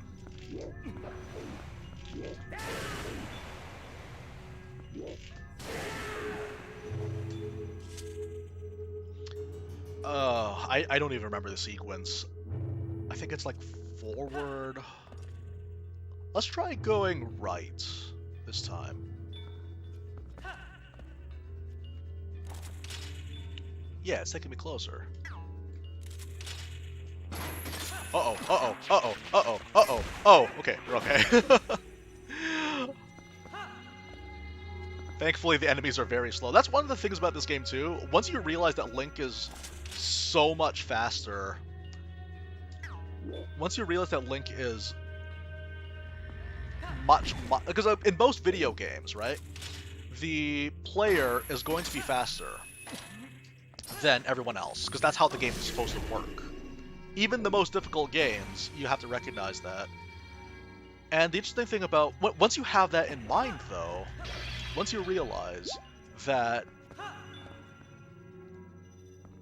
Wait, hang on. How does this... What's this puzzle?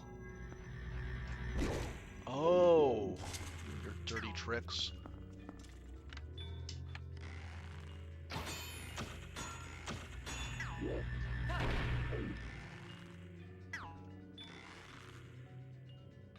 I'm very good at aiming, I promise.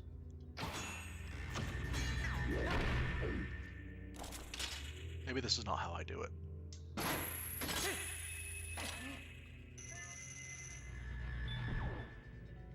Okay, but yeah, once you realize that Link is so much faster in comparison to every enemy in this game, the game suddenly becomes very, very easy, because all of your abilities essentially just trump everyone.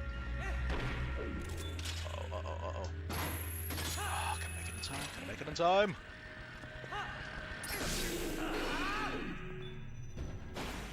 Perfect. I'm not sure what this is for, but perfect. I don't remember this segment of the dungeon at all. I'm playing this by ear completely.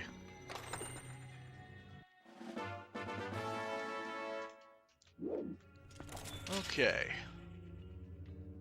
Now... Oh. You know what? Maybe this will take me forward.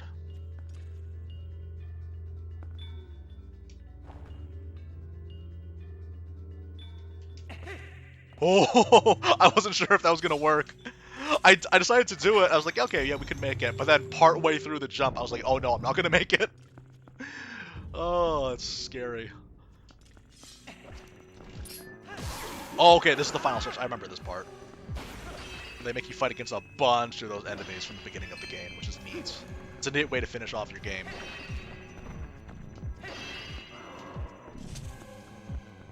Yeah.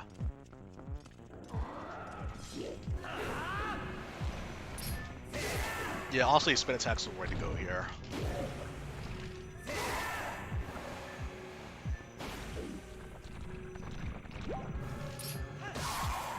Oh, one hit? Really? Okay. Well, yeah, we have the power of the sun in our sword now, so that only makes sense.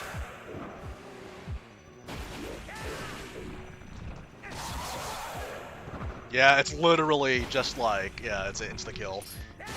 That's neat. That's a neat way to show how powerful you've become. The things that threatened you at the beginning are no problem at all now.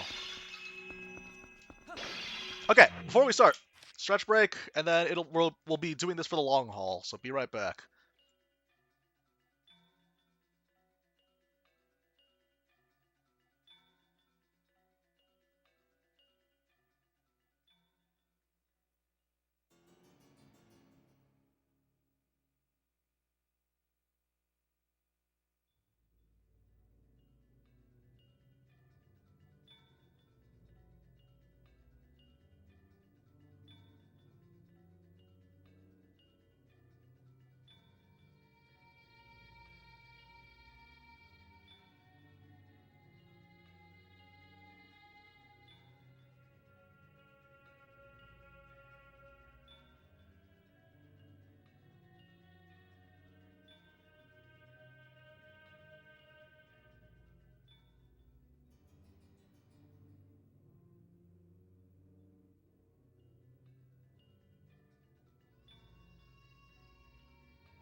Okay, here we go.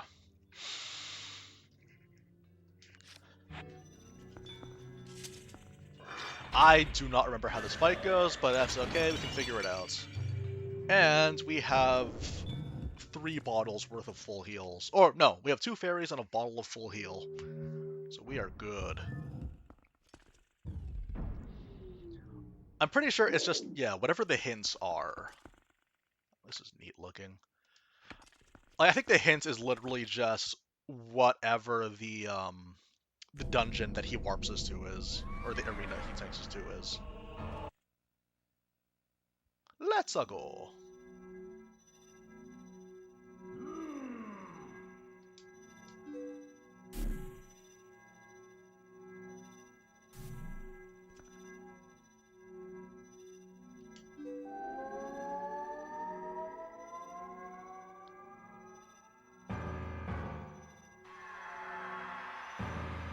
The music here is neat. I would say that this is the best fight in the game. Just because thematically it's interesting.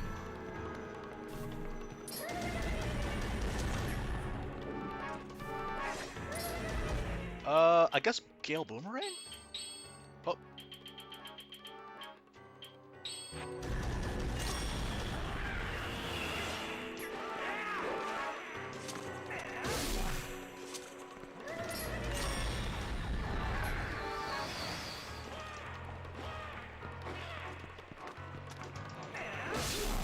Okay.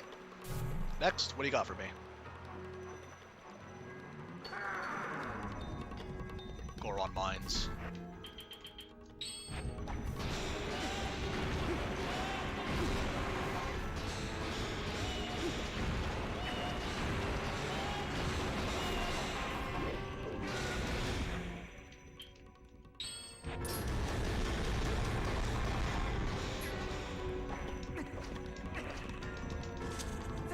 Oh, messed it up.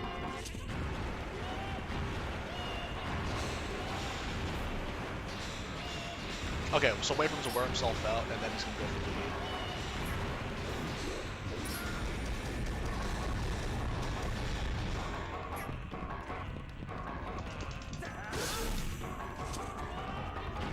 Ah, I've got you figured out.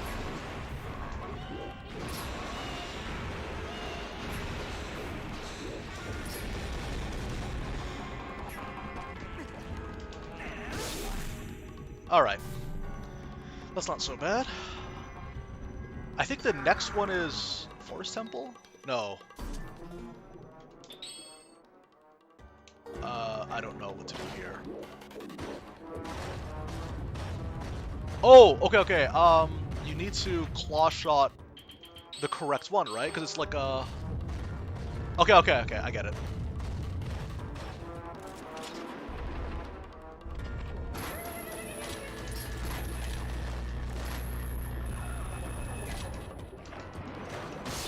There we go. Okay, I get it.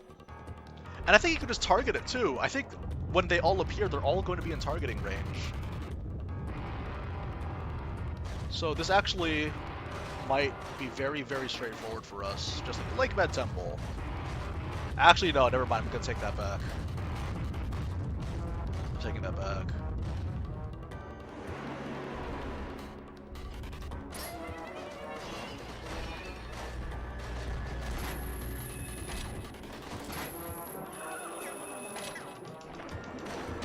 Okay. Okay, that wasn't so bad. Keep an eye on 2 on the screen, and then whenever one opens, there's a 2 in 3 chance that you'll grab it. Now it's Forest Temple time. So whenever he just starts fire... Okay, here we go. I'm so bad at this! I'm so bad at this!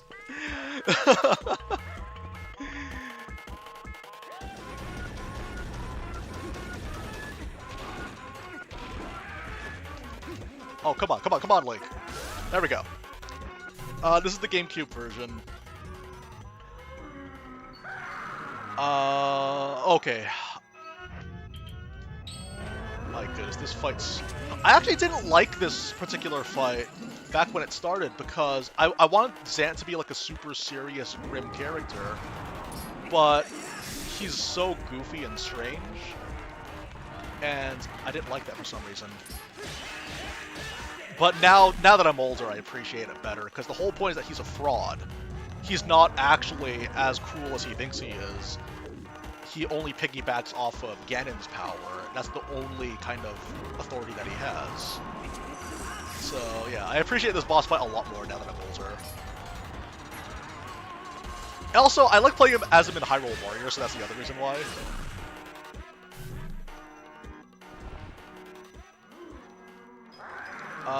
Final stage? Yes! Alright, you and me, let's rock. The dual scimitars of Twilight.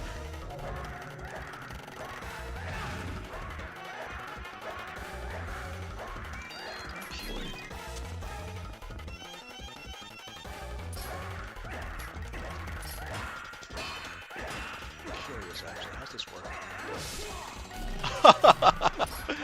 Okay, we got ourselves a real fight now. Oh, come on. Okay, we gotta backslice this.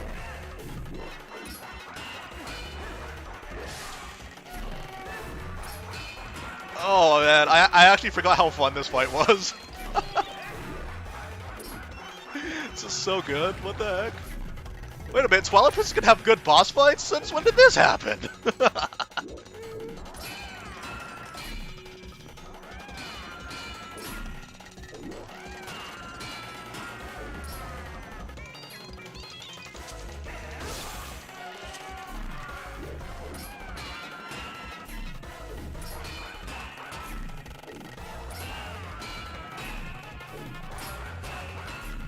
Yeah, I think that's the thing I like about this fight, though, is that he's just so pathetic.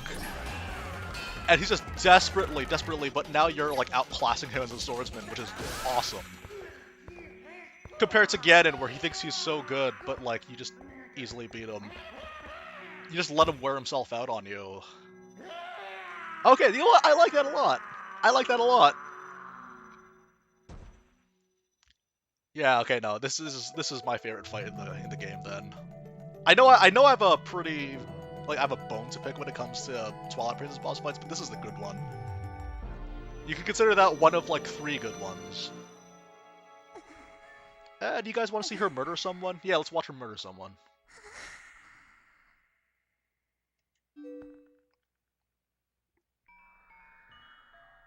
Also, yeah, the dramatic stakes of that boss fight were a lot better. Compared to, like, Argarok, where there's so much build-up, but then that fight sucks.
Okay.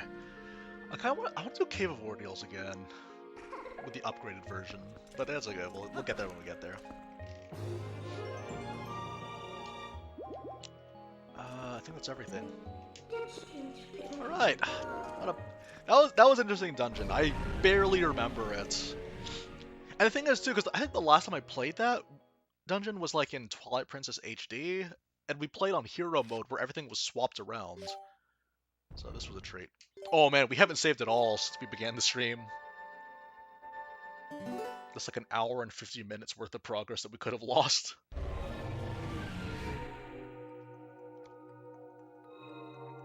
Alright.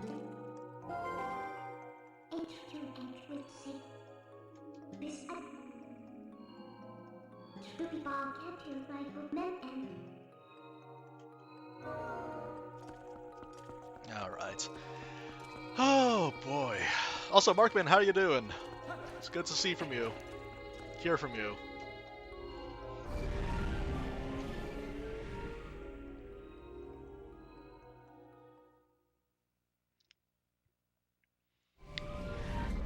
Now, are we forgetting anything? Okay.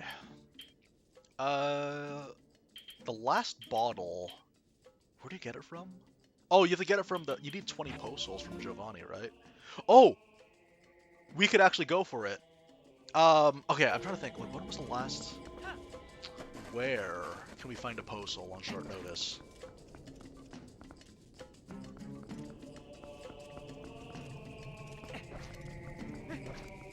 I'm not sure. Technically, we could get the last Poe, but offhand, I don't know where we would have to look. Because I feel like I collected so many of them that... Okay, well, it's nighttime now. We can use this. Let's try Lake Hylia.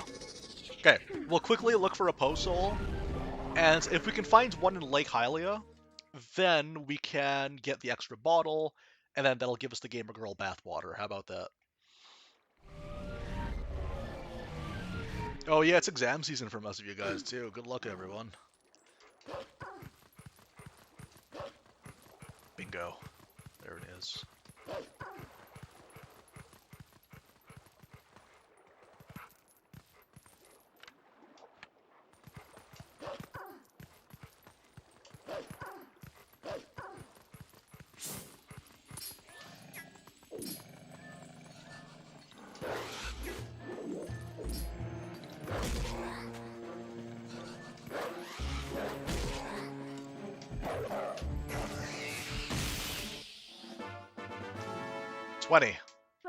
Perfect. Oh yeah, okay, no, we can do it from the... We can dig in from the front door of Giovanni's house.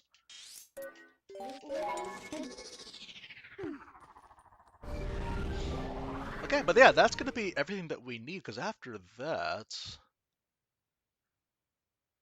I think after that is... There's only 4 bottles in this game. So I think we're good.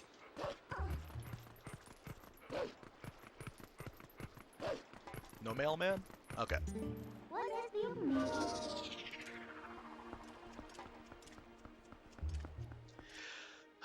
Okay, I'm trying to remember. I remember in the final dungeon with the Hyrule Castle, there's a split path. Technically, you only need to do one of the paths. And then I think the second path is like a bonus. And it depends on which one you choose first. I want to do both paths. I want to do both of the paths. I want to clear out everything in Hyrule Castle. It's a bit of a letdown as a dungeon. It doesn't really have much going on. It has a couple of neat fights in it, but it's nothing we haven't seen before. There's a puzzle that I can't remember why the logic behind the solution, but I think I remember the solution of the lantern puzzle as well, so it should be okay.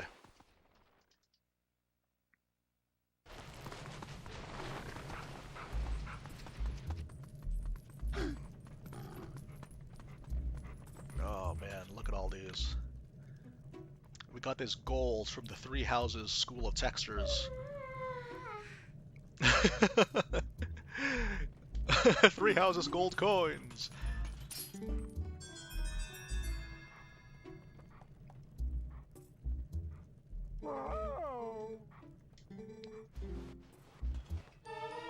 Gamer Girl bathwater! Yeah!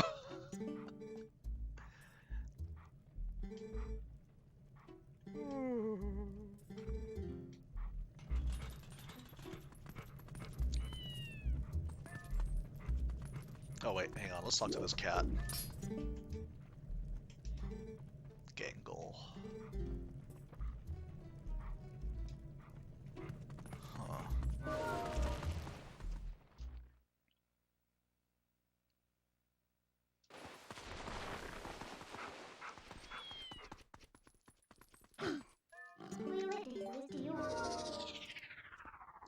Okay. I would love to stock up on some arrows, but that's not going to be the case. So we just got to be very wise with how we spend our arrows. We just need to be very, very wise with how we deal with our resources here.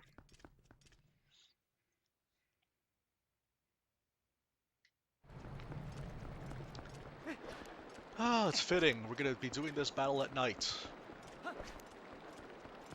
I'm trying to remember, because I know that you have to fight against King Bulblin. You need to fight against King Bulblin in one of the routes, and I think another route you have to be a wolf. I love this cutscene. The thing I like about Twilight Princess, it has a lot of skippable, like, it introduced skippable cutscenes, but most of them you don't want to skip because they're so awesome to watch.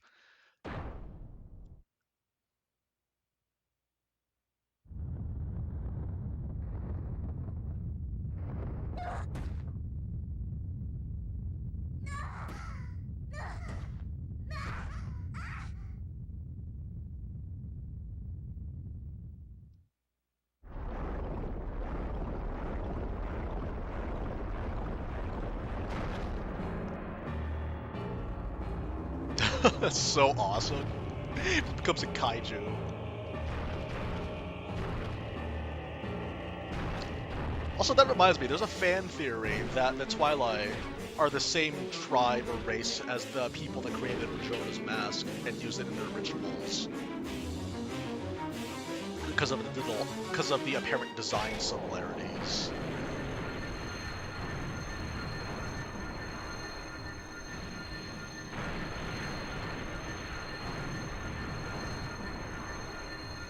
Ah, yes, and there's that musical sting that I really like that they use here.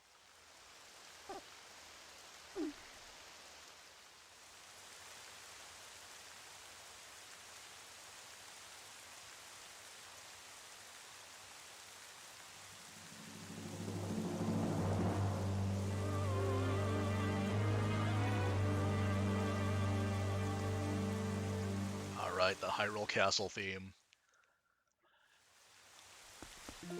Okay. Also, it's always raining. Every single time it just triggers rain. That's neat. Alright.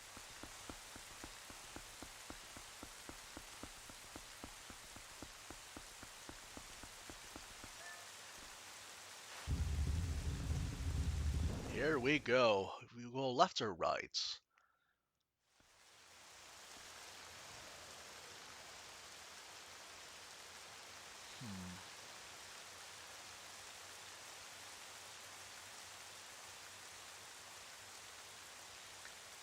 We're gonna go left and right, because I know that you only need to go through one of them, but you know what? Let's have fun.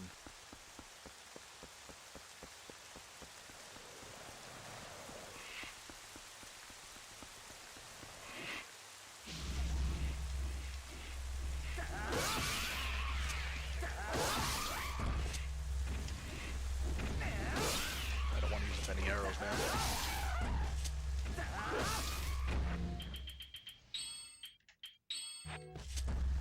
Just in case I need to... Okay, we're good. Are there any arrows in these crates that I need to be aware of? Because we're running low, you guys. Yes. Excellent.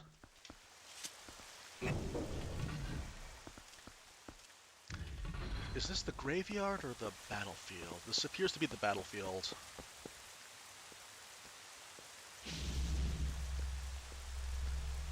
Because I know that the graveyard's the one where you need to be in wolf form.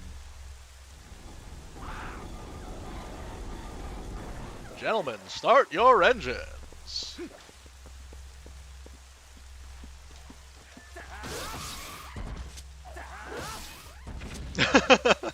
Leave one alive.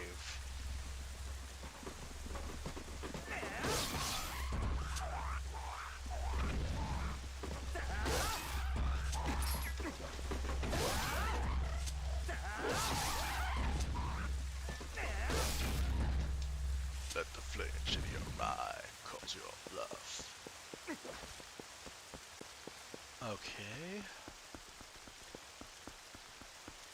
Anything else I should be aware of? I barely remember this part. Okay, sure.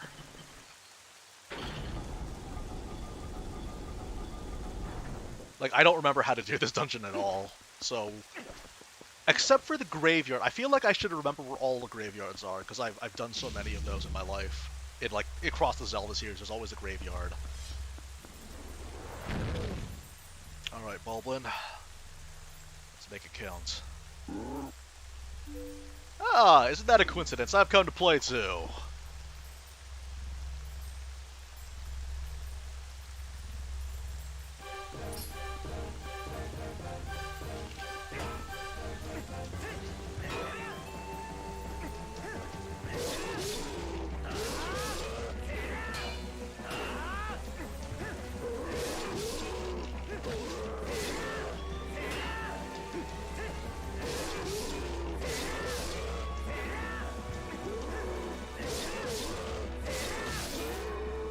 Oh, is that all? Okay. Come on, man. Show me your motivation.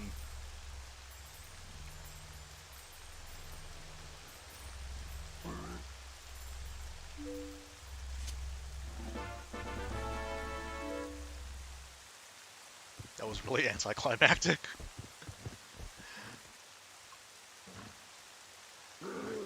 I follow the strongest side.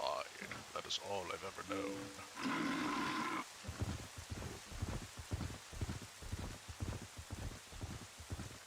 I guess that's where we're supposed to be going.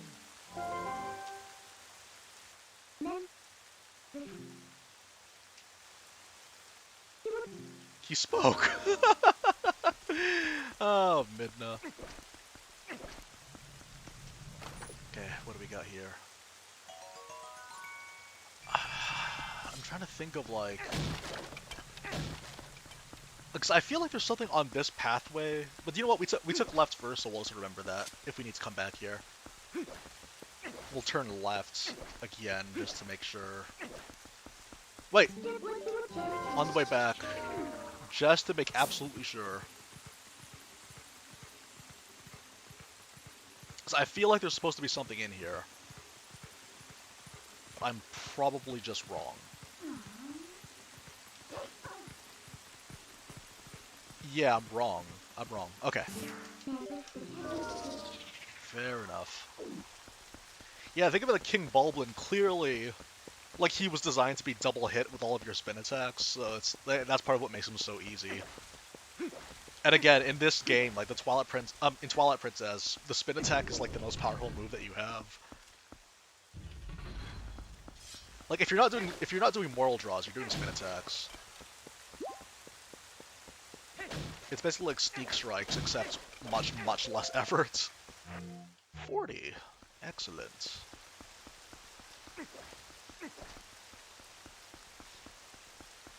Alright, we're going right this time. I think this is like the creepy graveyard that we have to go into. I've done so many graveyards in my life. Yeah. No, it's just that in every Zelda game, whenever there's a graveyard, I always think about it as like, yeah, you have to remember this because even in the first Zelda game where you have to get the magic sword, I remember where that is. Off the top of my head, I can't remember where it is, but once I see it on the screen, I'm gonna instinctively go to it. That's just how much like these games have been burned into my memory. It's actually kind of sad. It's actually kind of sad when you think about that. Where when I die, when my life flashes before my eyes, it's going to be all the gravestones across the Zelda series that have significance to them. Whether it is where you get the Hylian Shield in Ocarina of Time for free, or the spot where you have to get the Song of Storms and Majora's Mask, or the entry to the 7th dungeon from Oracle of Seasons. Or the spot where you get the level 3 sword from the original Legend of Zelda. Whoopsie daisy. Oh wait, I could just great spins. I had full health. Keep the boomerang for now.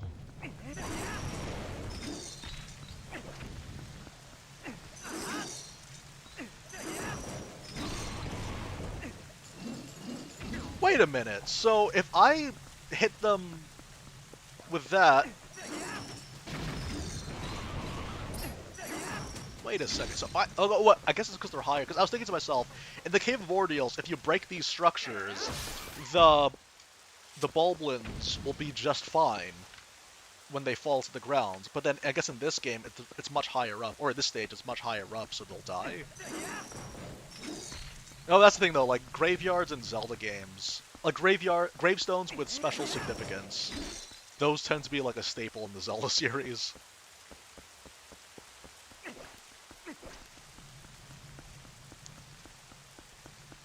Okay.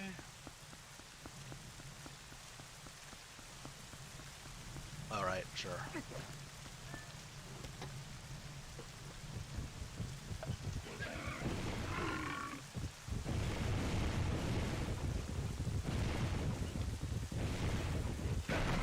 Okay, fair enough. I'm surprised if the ball and chain doesn't do anything about that. The ball and chain and bombs, I feel like they should have an effect. Oh well.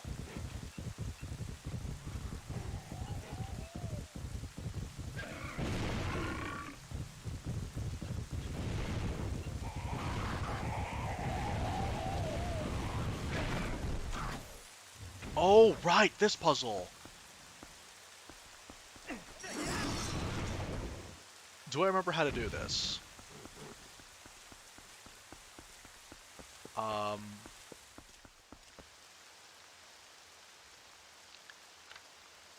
Wait, okay, let me think. Like, can I do this by memory? Wait, no. No, you look at the grounds. It would have been really helpful if the map actually showed it. Yeah, that's fine. So it's like,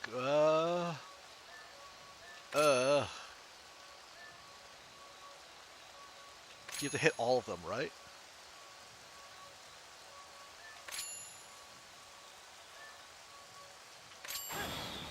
One.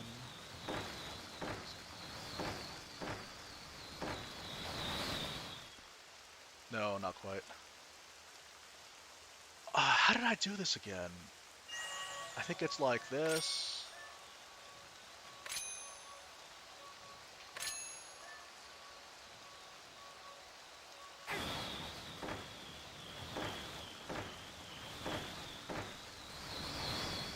No, okay, wait. I think I understand now.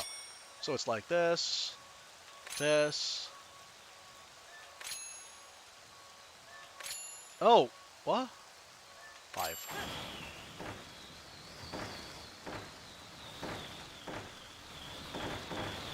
No, I messed it up. Okay.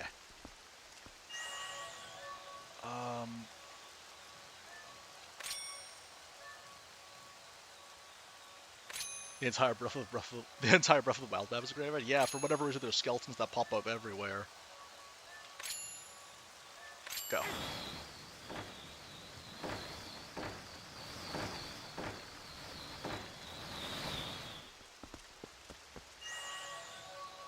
I actually don't remember how I did this. At all.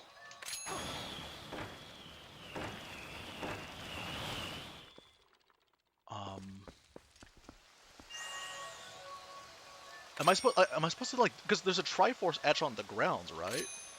So then, if that's the case...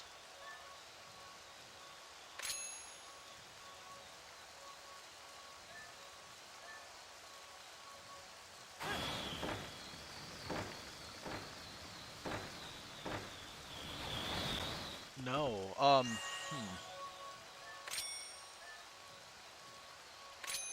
Two...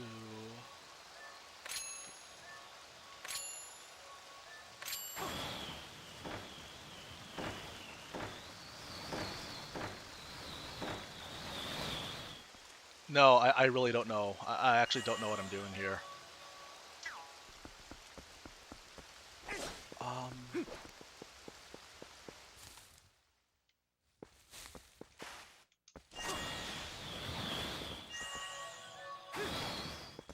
Okay, let's figure this out. I feel like... Oh! I see it. Oh, okay, I get it. I see it now. Okay, so,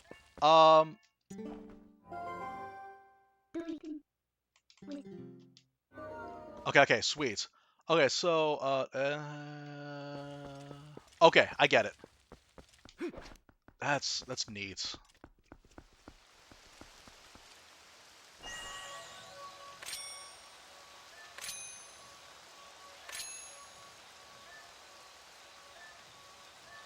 Let's go.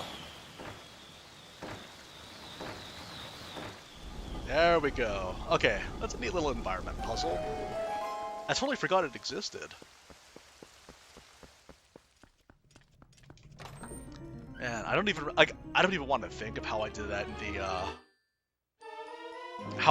in the hero mode where everything's flipped around. I don't know, knowing myself from back then, back in 2017, I probably just brute force trial by errored it, probably.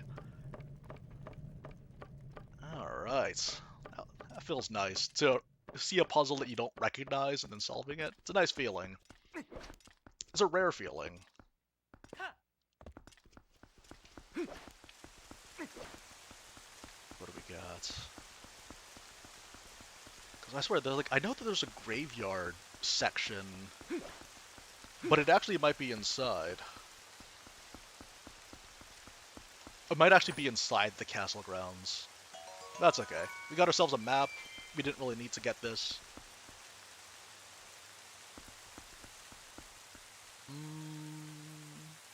Okay.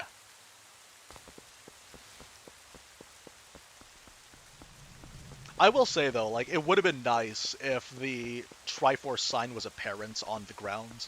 But I think that was the case with the Forest Temple, too. I think the game logic was that it expected you to know or to remember that one puzzle to get the boss key into the Forest Temple. Because I remember that particular puzzle was like there was the pattern on the ground and you had to hit them in specific order. Okay. Here we go.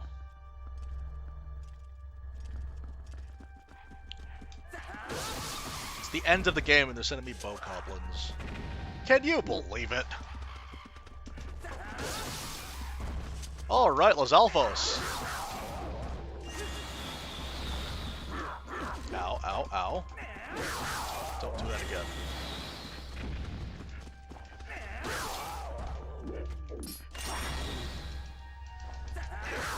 I like how they just stand there for me to hit them. My goodness, the combat in this game, again, like it's similar to like a Kingdom Hearts 2, or it should have done similar to what Kingdom Hearts 2 did, where it just introduces more scenarios for that to shine.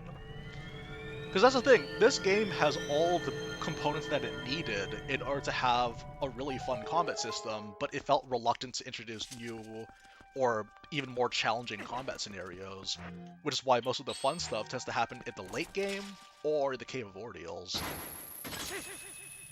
Whereas you compare it with like Breath of the Wild, for all the issues of like, you know, that game not having as much enemy variety, in the very least the AI was smart, and you had to think on your feet how you would prioritize certain targets, and then all the techniques that you have, they're already built into the character, whereas in this one, you're kind of time-locked, where you can't have sword techniques until you get to certain parts of the game. It's a bit of a work in progress, but, you know, clearly the series has gotten better, like with Skyward Sword as a start, and then so far peaking with Breath of the Wild's combat system. Because, yeah, it does. All these games, they feel much more slower, almost quaint in comparison, which is something, you know, it's a 2006 game, what do you do? 15 years. But that's the thing, like, you compare it with, like, I don't know, like, yeah, again, like, I guess Kingdom Hearts is, like, the best example. Kingdom Hearts being probably the premier example of, like, how even over the years, players had more tools to work with, they had more fun testing scenarios to play with the combat system. Whereas this game was a little bit reluctant to do that, so in the long run, this isn't as fun as maybe it was the first time around. for the combat. But, you know, you get little moments like these, fighting against Dark Nuts, cleanly fighting against them. It's not all bad news. Because, yeah, this combat system feels really quaint in comparison to what we got later on. How did I do this? I think I vaguely remember how to do this one. Uh-huh.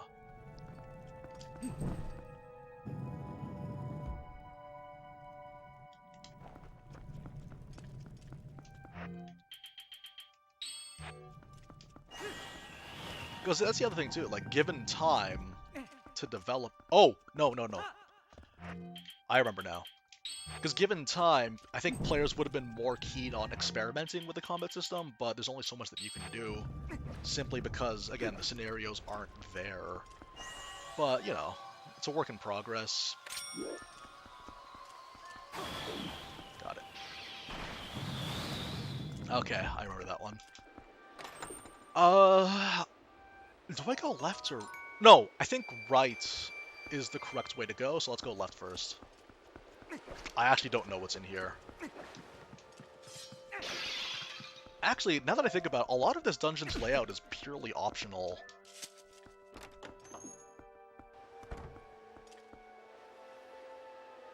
Come on, give me some fun things to fight. Those aren't fun things to fight. Those are boring things to fight. Why do you give me these?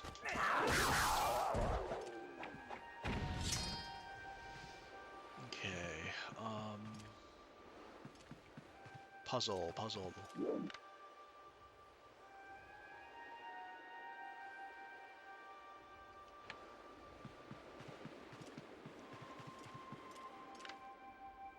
It's neat. Wait, is that an Ordon sword?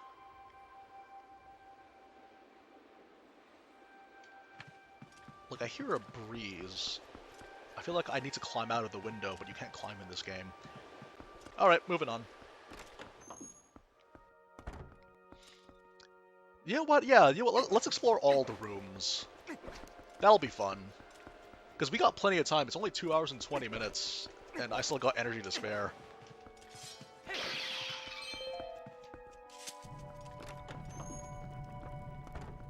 Is this going to be a room full of rats? Another room full of rats? They keep giving me rooms full of rats.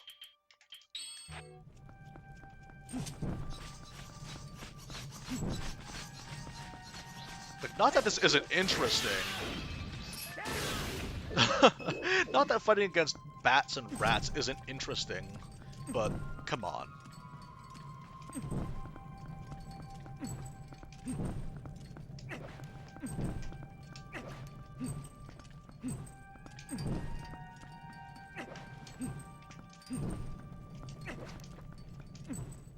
Wait.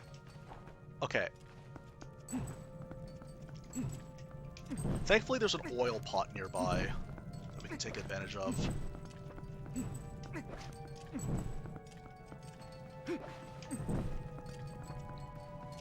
What is the puzzle here? Wait, okay, there should be a hint nearby, right?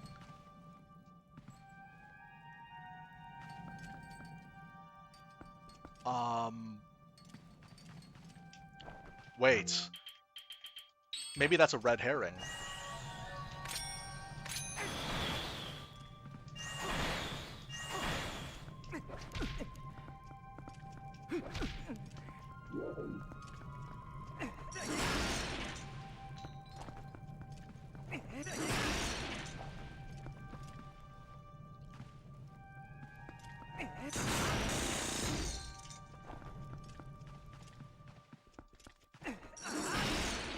Yeah, do you know what? I feel like that might have been a red herring.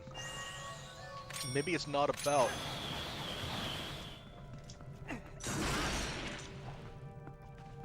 Well, this is interesting. Okay. Brainstorming time. Maybe I have to do it in a certain order.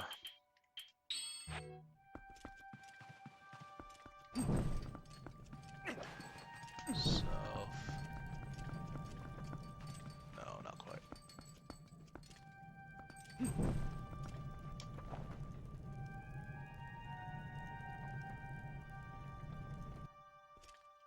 Interesting.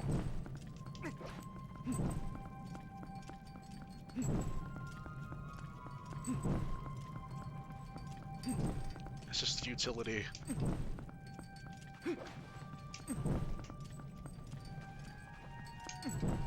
I don't actually know what I'm doing here. Okay.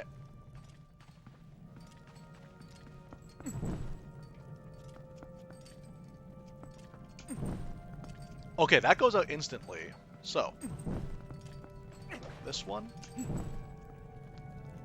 This one. No, okay. This one. Oh no, I'm running out of juice. Okay, wait. I think I'm going about this completely wrong. How did I do this? There's a lantern over here that we can take advantage of.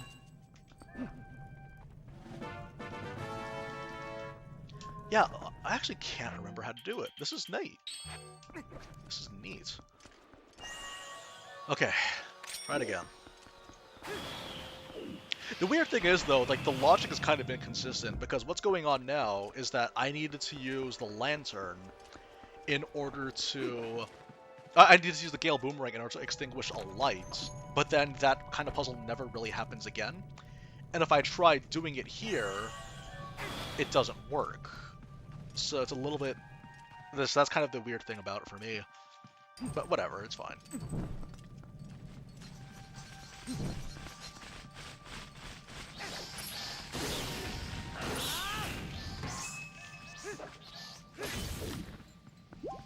Okay, try it again.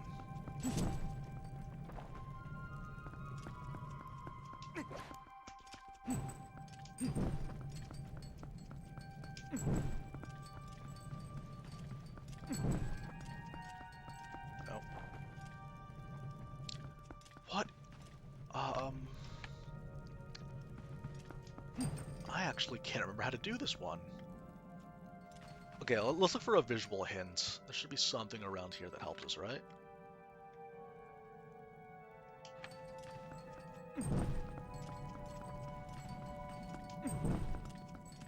Nope.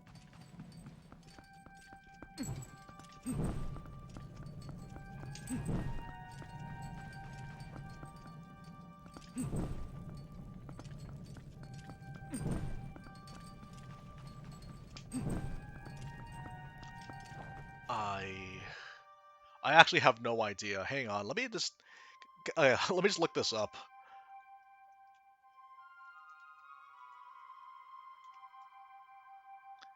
Yeah, this is weird. I actually don't remember.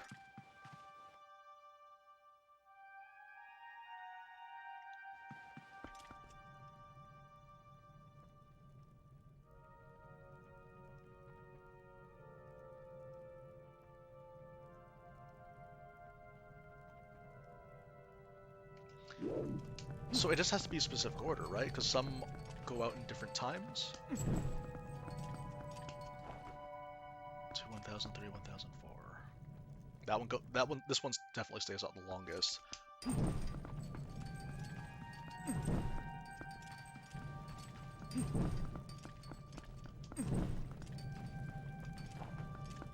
No, this one stays on the longest. And I'm going to assume that that one is the shortest. Oh, man, this is weird. Okay.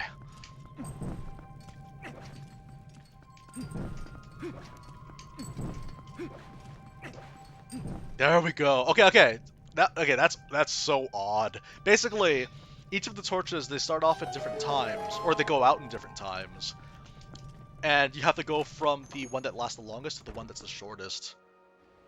That was weird. Maybe. Okay, let's see. Okay, I failed to do this during the Cave of Ordeals. I'm gonna see if I can get it to work here.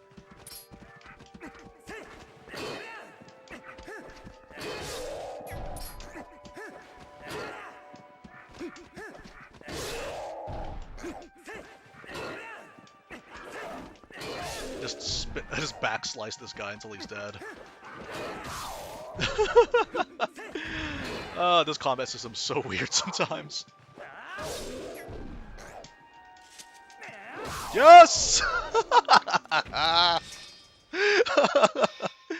Oh man, that's fun. Because yeah, basically, if you target it and you try to go for the finish but you mistime it, so you end up doing a jump attack instead, what happens is you go for the jump attack, you can actually sheath your sword and then do the mortal draw because he still hasn't noticed you and he won't block it. That was so funny. Oh my gosh.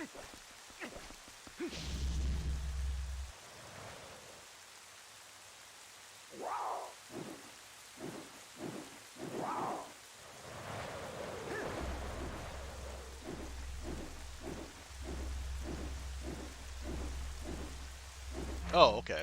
Let's fight this. These guys are pretty easy, like I saw. You can like get them down in like one cycle. Remember, full combo, helm splitter, and another full combo.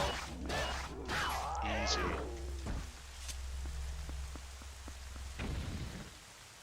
Okay.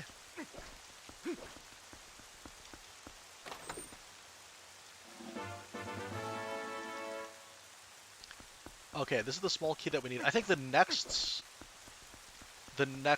ledge is where the boss key is.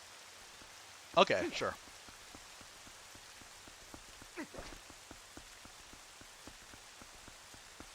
Yeah, okay, because that's the small key. I got wait. I know there's a door over here. I want to check this door out too.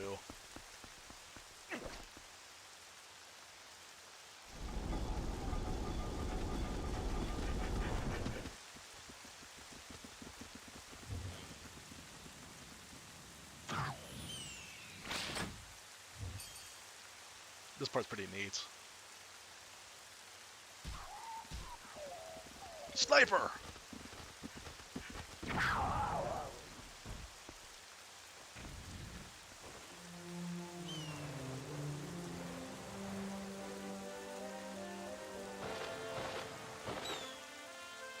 That's so neat. Aru has a cannon for some reason. And he didn't tell the game until much, much later. That's so neat. Yo, maybe the 4 champions once have lost against Calamity Ganon if one of them had a hand cannon.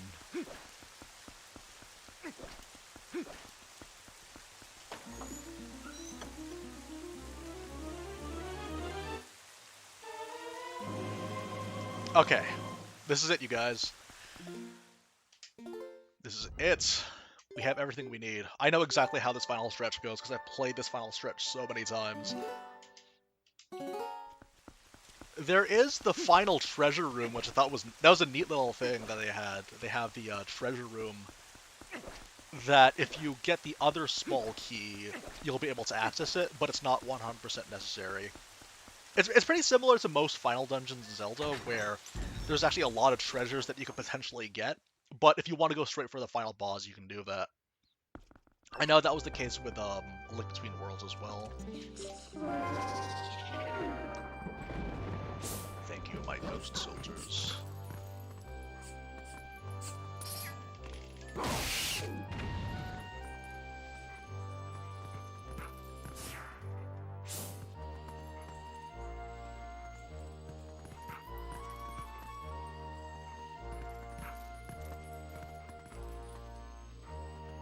I don't trust my platforming abilities.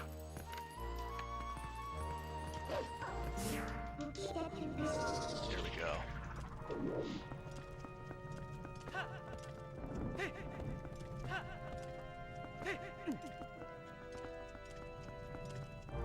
They're gonna make us fight against the small fry first.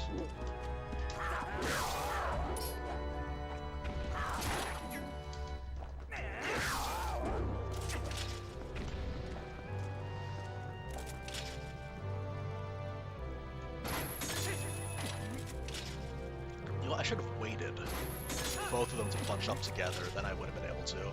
Or use the Great Spin. I keep forgetting that Great Spin's an option. And it does the exact same thing.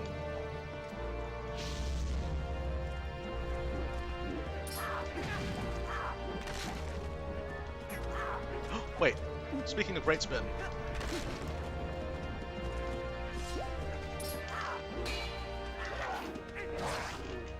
Oh, the frame rate! Go! There we go.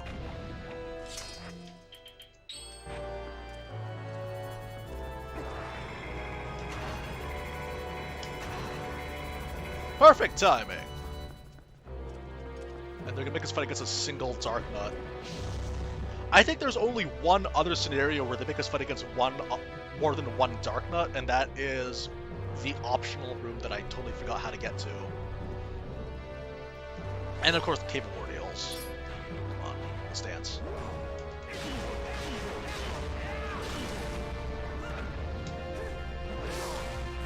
Oh man, that barrier.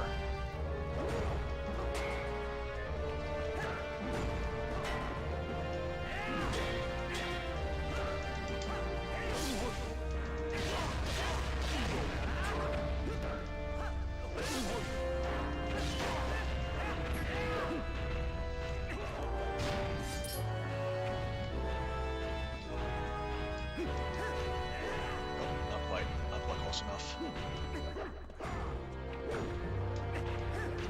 There we go. Remember the sequence, boys. Remember the sequence. Too easy.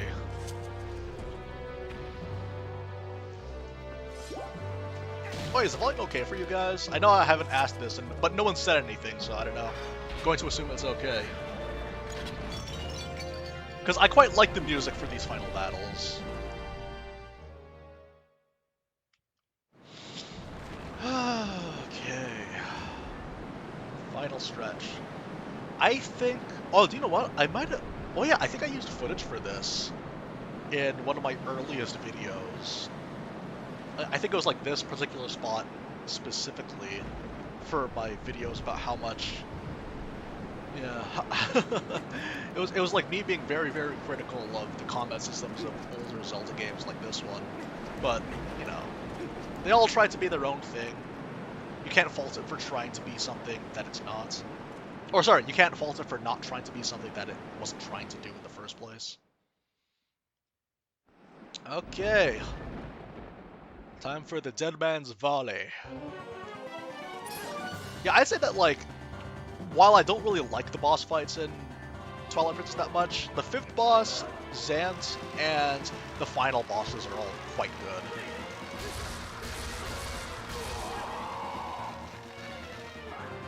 Okay, no, never mind. You just have to wait for them.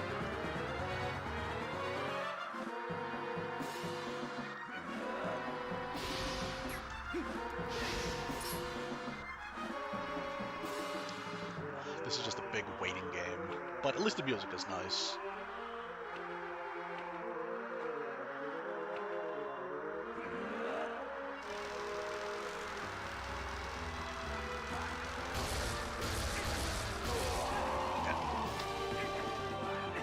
This is a really nice soundtrack. It's amazing that this is MIDI. This is really pushing the limits to what MIDI can do.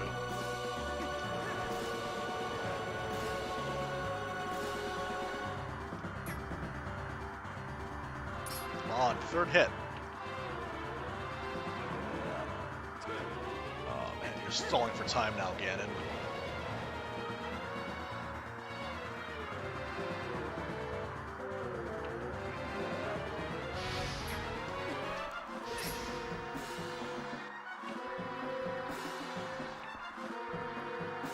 Come on now. It would have been great if this was an alt in Smash 4. Too spoilery? I don't know. Like, Smash Bros. Has spoiled plenty of things, like the ending of Ocarina of Time, for example. Really? Okay, I was too close. I thought it could be faster. No, I'm just wasting everyone's time.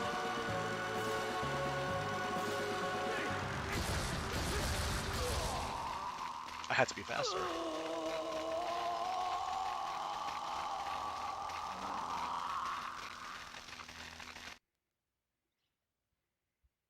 I think my biggest criticism about this Zelda's design. Even though I like it for the most part, but she doesn't wear sandals. I prefer the sandals on Zelda.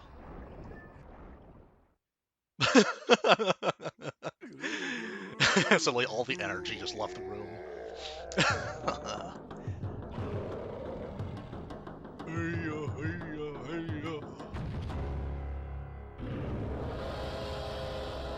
This boss fight's okay. This is probably the low point. I don't know. Like, this is kind of okay. I guess it's neat that you can turn into wolf form to stop him.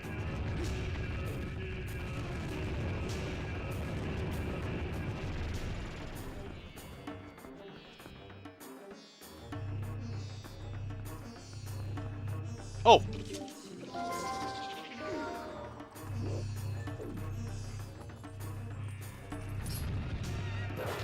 Oh, what? Oh, I have to shoot him first then. Okay, no, I totally forgot how the sequence goes.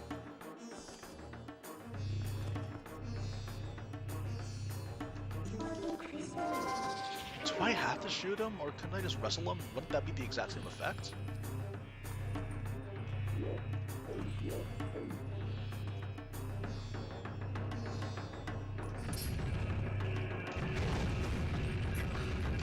I didn't do it in time. Okay, hang on a second. So...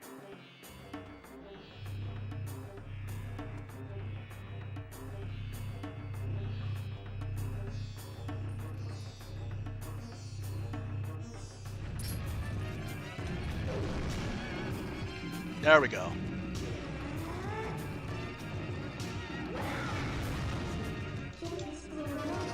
Alright, you know what's coming. I'm gonna press the A button a couple of times at you.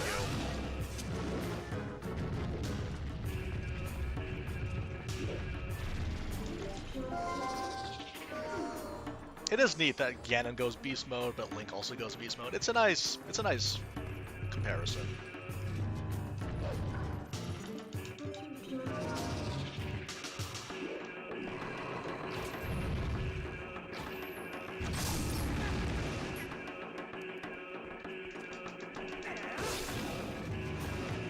Yeah, whatever gets us that hit, whatever.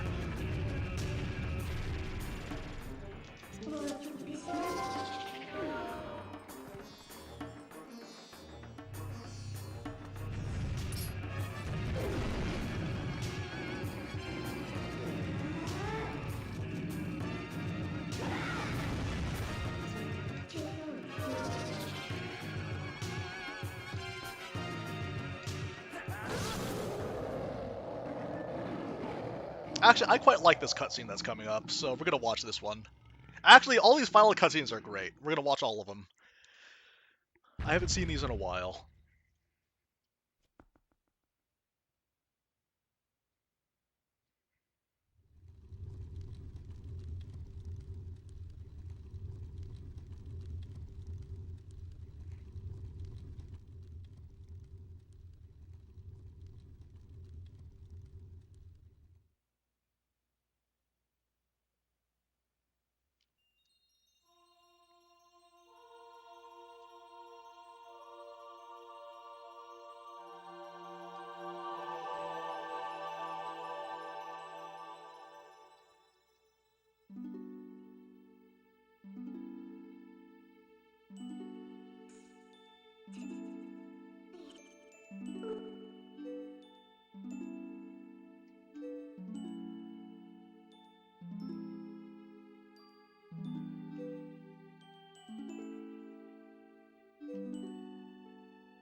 You know what?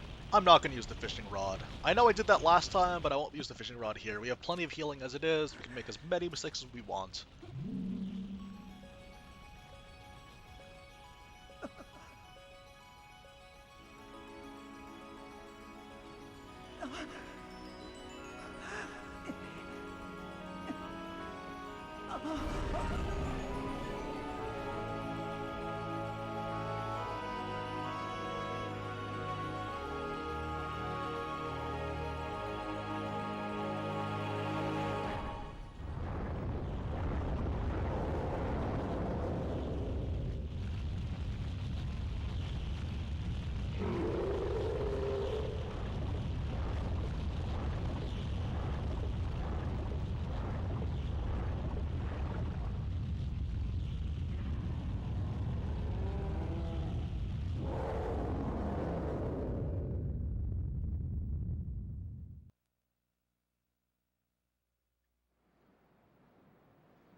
Oh no, all the civilians are dead. The entire castle town exploded.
Alright, let's see if I still know how to do this part.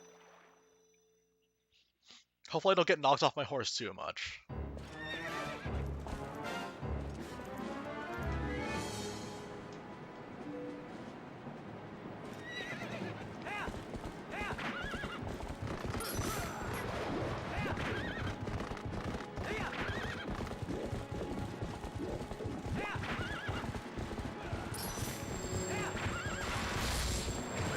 Oh, really? Okay, I thought I had to be faster.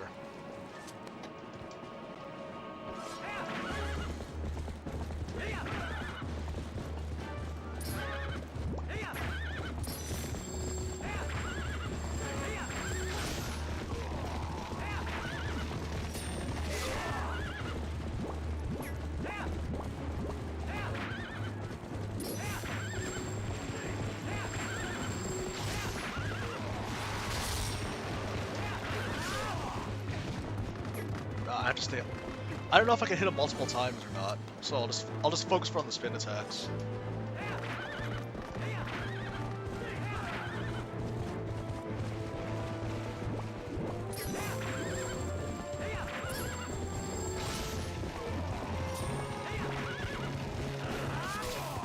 Oh, okay, 3 spin attacks. Not bad. I thought I had to hit him maybe multiple times.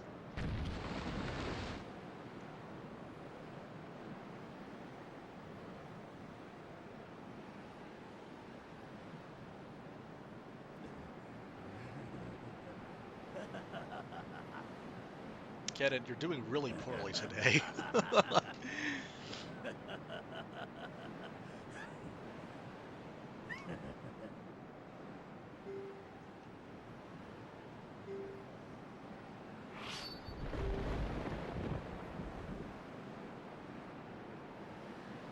Sure, let's have a dramatic sword fight. We clearly have the advantage here, but let's give the villain what he wants. Sure, let's go. You and me, buddy. I won't even use the fishing rod this time.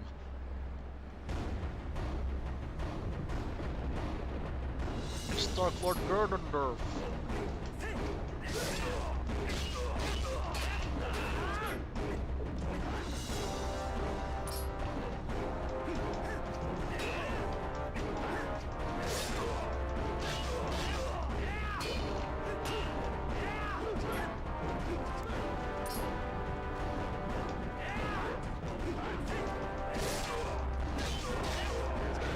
Okay, sure.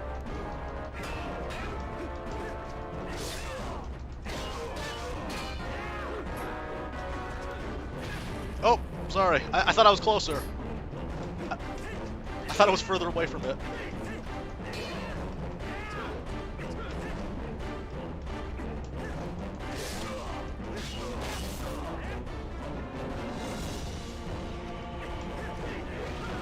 Do we even need to go for the chance to beat this guy? It looks neat, but I don't think it's necessary. Well, this is usually how you bait it, right?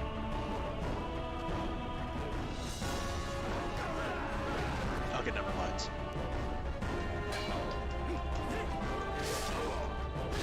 I will say, this is a better fight than Demise. Like, Demise has the cooler arena, and it's neat that you can shoot lightning beams at him, but I think mechanically this one is a little bit better. Whereas Demise is kind of just like, either shoot lightning beams at him or hit him until he lets you hit him. Swing until he lets you hit him. This is a little bit more reminiscent of the Girahim fight, which was probably the best fight of that game. Also a little bit of God of War 1, too. There's a little bit of, like, the God of War 1 boss, which was the year before this. Come on, Chance. Come on, Chance. Chance! Do it! Give the people what they want!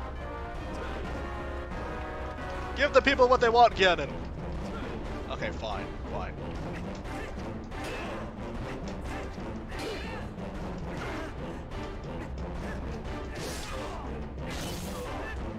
Okay, now you're gonna chance him. Come on!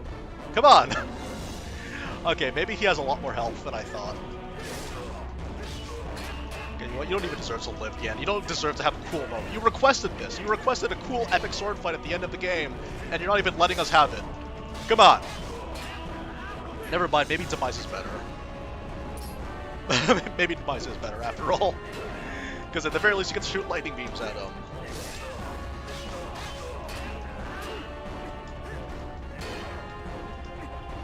There we go! Being overpowered by a little boy! Oh, it's so shameful. It's so embarrassing.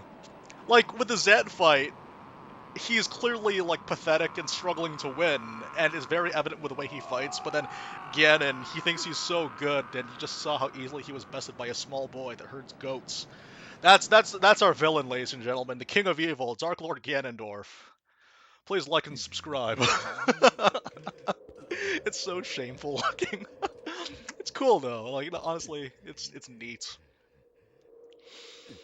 I don't know, between this and Demise, maybe this is potentially better, maybe Demise. I need to fight Demise some more to get a good to get a good idea of how that fight is, but Girahim is where it's at though, especially the final Girahim, that was awesome. Anyways, this was okay. This was alright. I'd say that Zan's was the highlight of this game. Especially this part, he just comes in and steals the spotlight immediately.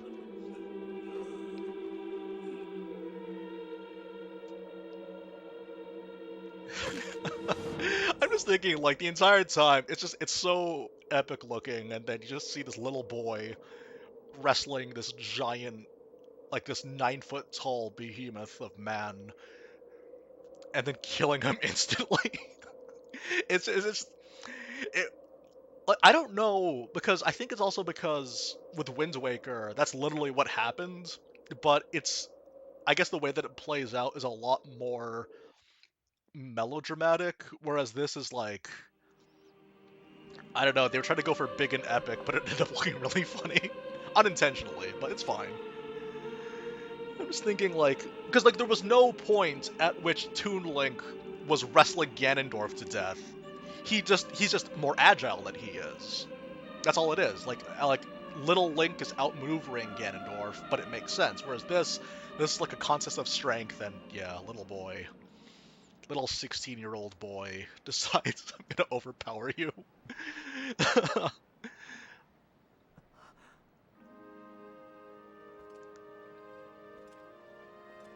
At least this Ganondorf looks cool.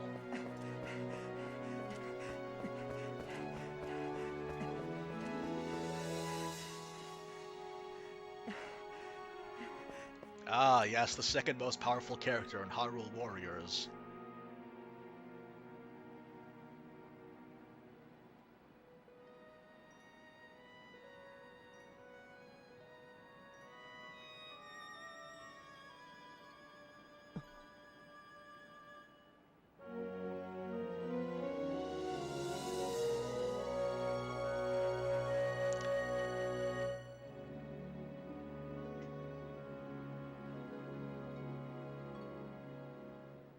crystal again. We'll pack every there. Beautiful gallery built space. Hot for we powers?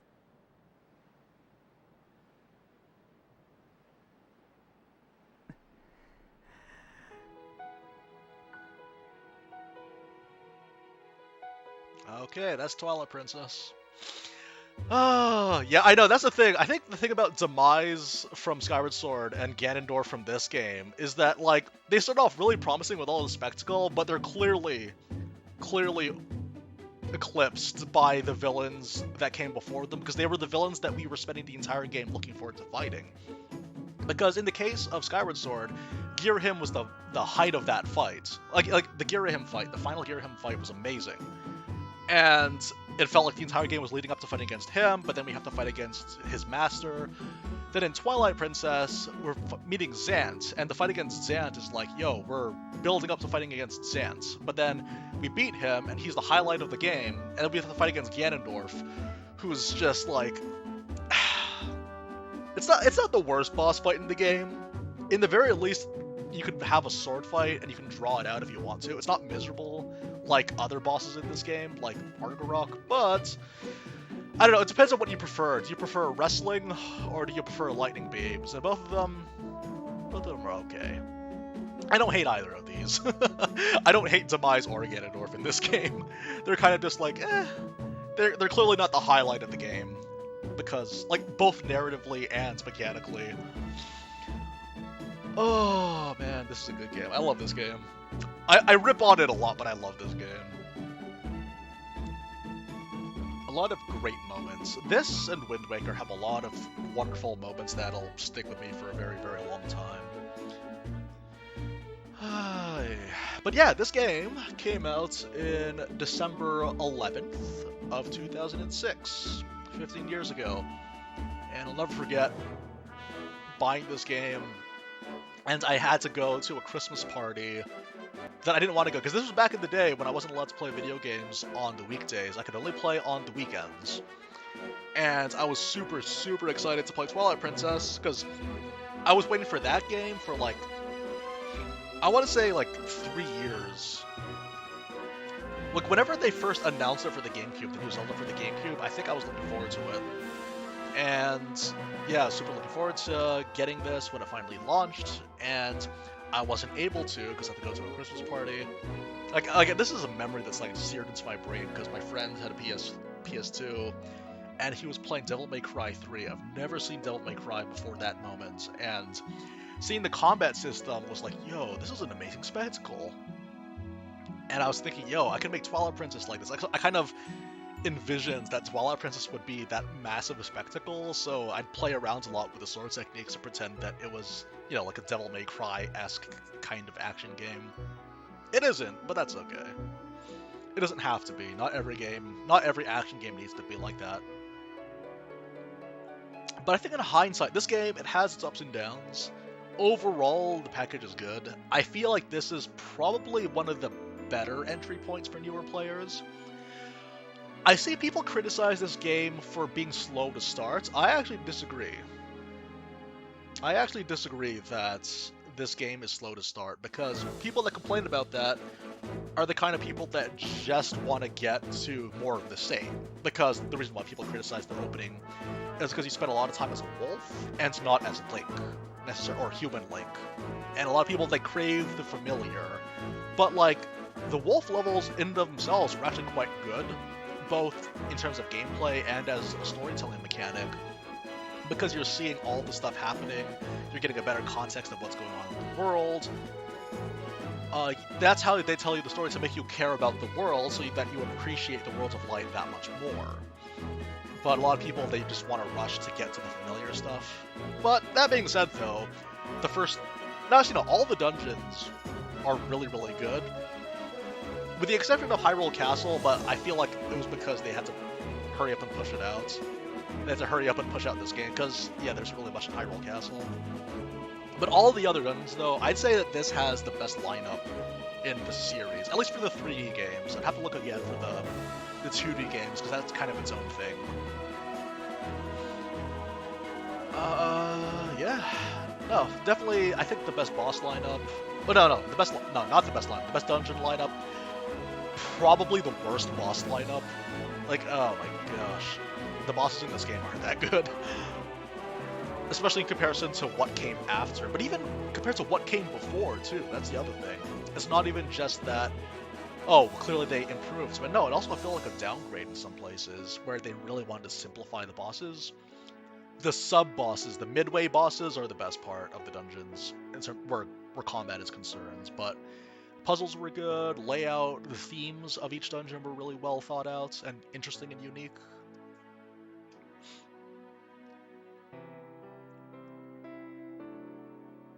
But that's the thing, though, like, it's all about what kind of story that Twilight Princess is trying to tell. And a lot of people... Wait, do I recognize any of these voice actors?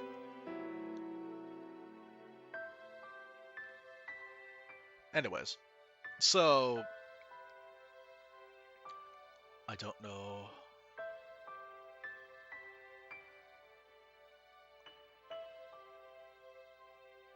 Okay.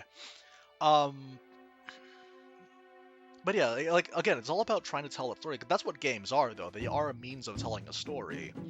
It doesn't always have to be in cutscenes. Sometimes it has to be through the experiences that a player goes through, and Wolf Link is that means to an end. So it's kind of unfortunate that people kind of miss the forest for the trees in that regard, because, yeah, like, actually, I feel like any complaint really about pacing, it's very iffy. I don't really like that, because it often uses a blanket term of I want it over, or I want to get to the good part right now. But you have to understand that a game's trying to build up to something. That's why when people say that this game starts off slow, it's because they want to get to the climax. But you gotta build up to that, though. Like with most RPGs, they take up like 40 hours on average, right?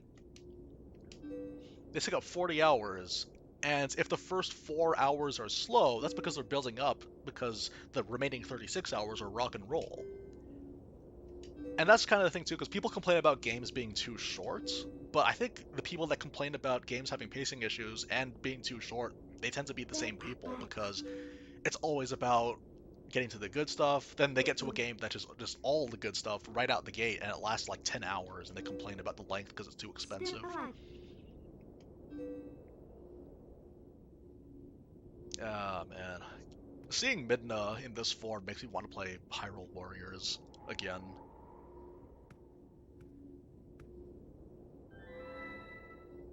This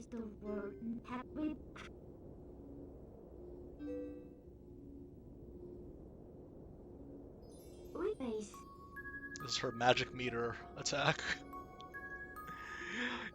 Oh no!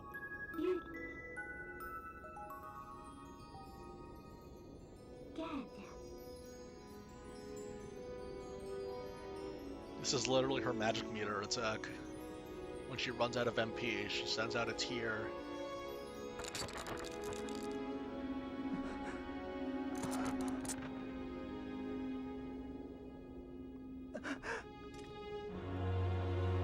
You're probably thinking, a person might ask, why is it that the light reflection on the mirror as it's being shattered isn't affected? And why is this portal still able to work when the mirror is breaking? To which I would answer, be quiet, it's not about that. It's not about this logic. It's all about that tragic, sad ending for this character that we love so much.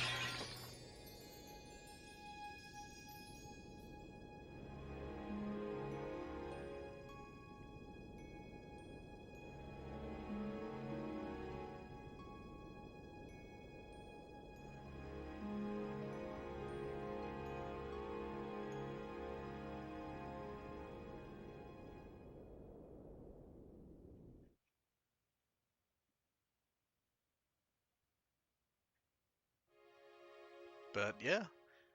What else can I say?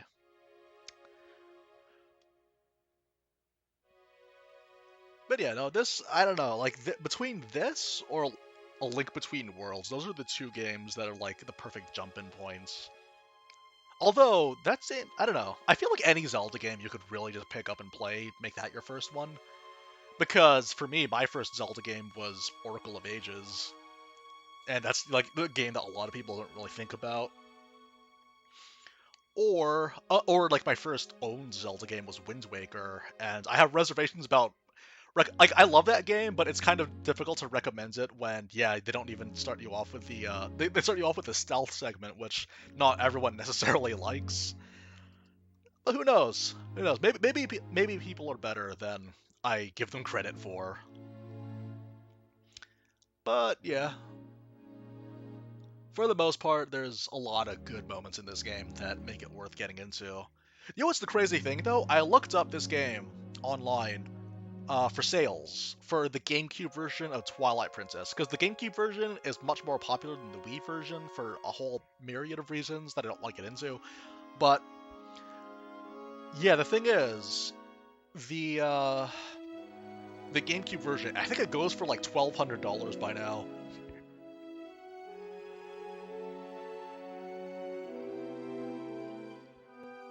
It's like I think it's one of the most expensive games.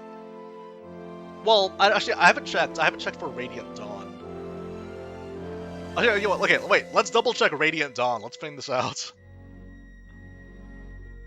Hang on. How much is Radiant Dawn? No, not Radiant Dawn. Path of Radiance. Sorry.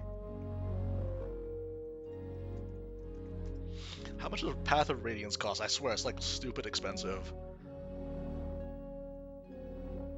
Okay, hang on. Well, okay, this is probably not the highest price. $389. That's actually 500.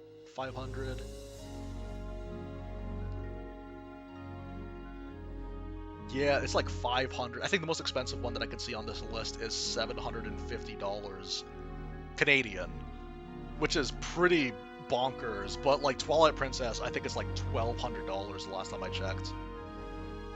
Hang on, wait, let me look it up right now, actually. Just this GameCube. It's like ridiculously insane how expensive it is. Oh man, it's $1,800. Oh boy. Like the one that comes with the case and the instruction manual and everything, it's $1,800. Although I see it for like 190. That's not so bad. Still, $1,800 for Twilight Princess is kind of insane. Oh.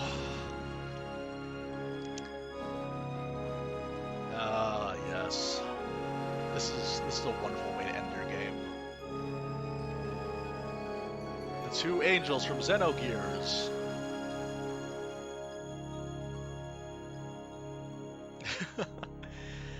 Oh yeah, it's a fun game to go through, I will say.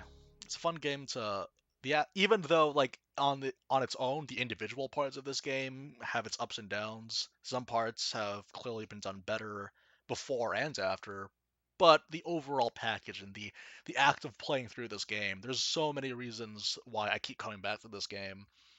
And even though it's not necessarily my absolute favorite Zelda game, there's just like the act of playing it is just it's so nice. It's like revisiting an old ghost. And it feels kind of weird too, seeing like the Elden province. It's a wide open field, and then you play Breath of the Wild and see how wide and open that game is. Then come back to Elden. It's like going back to your old elementary school as an adult. You're just like, is this where I grew up? Is everything so small now? It's weird. I don't like it. Anyways, guys, thank you very, very, very much. I'm stuck here. Oh my gosh. Oh no. Wait. Oh. So here's the deal. We could continue.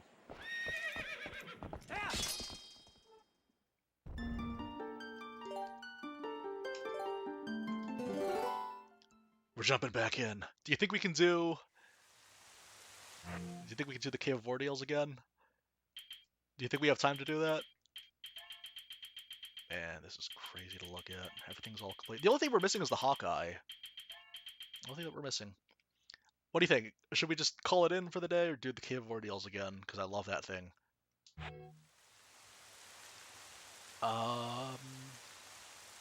You know what? Let's Cave of Ordeals it. Let's go Cave of Ordeals. Let's go. We're diving back in. It's not over yet. I know that it's 3 hours, but we're not done yet. Let's make it a 4-hour stream. Let's do it. 15th year anniversary. Let's go. Okay, this is a victory lap, you guys. Doing the Cave of Ordeals. I know I've criticized the game's combat a lot, but let's actually do the part of the combat system that I actually enjoy, where they incentivize. And who knows, I might actually lose, and you guys get to see me embarrass myself. Let's rock, baby! Yeah, Boomerang. We're good. We have 4 bottles now, so that's good. So yeah, we're more equipped than we were. We don't have as much HP. Oh, no, we got an upgrade. We got an extra heart container, so we're good. Alright guys, who's still with me? I was thinking of calling it quits, but I just realized that we actually got time. I actually want to keep on going. And I want to fight against those 4 Dark Nuts. I'm so ready for it. Oh, this is great.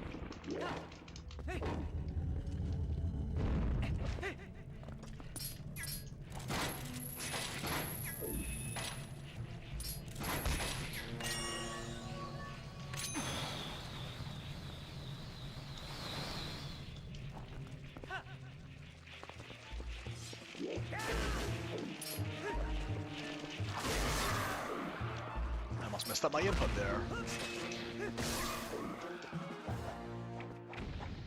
Okay. Yeah, so the main difference that I'm aware of is that all the bokoblins are all now red, but there isn't anything past that though, which is kind of a bummer, but you know how it is.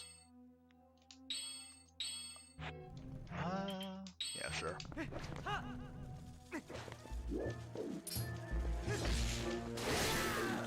But I don't even need to use the ball and chain on these guys.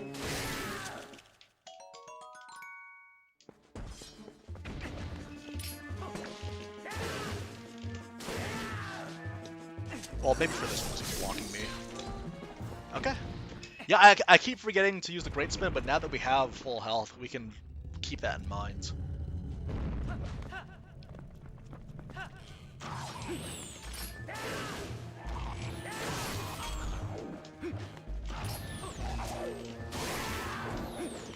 Gotta keep my health up.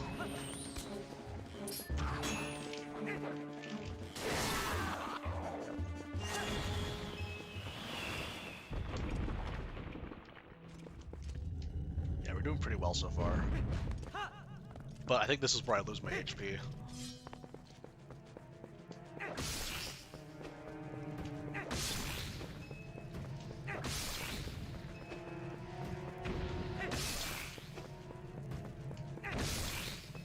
Just run around in a circle.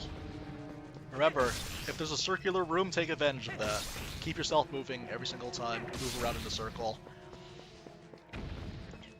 Because you're Link, and in Twilight Princess, Link is so much faster than everyone else in the game that moving around in a circle is like the ultimate defense.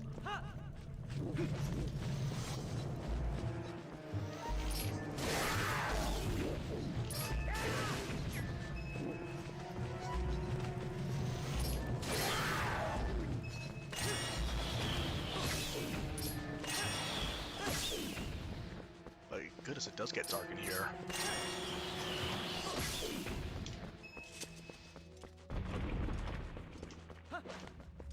No, I don't even need the mini-map.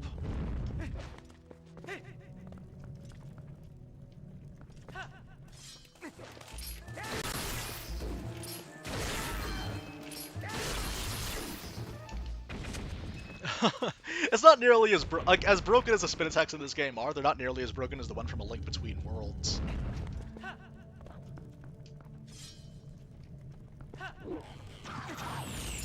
Oh no! I lost it! I lost it! Oh no. Oh yeah, there's gonna be more bows at us now. We're gonna add even more arrows to this game. That's fine.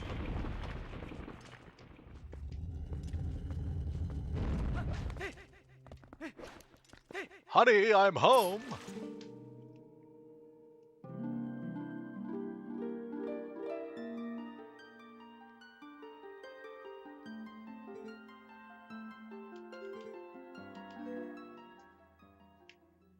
Oh yeah, I'm gonna test my power, alright. We need the spinner for this next part, but we also need the claw shots.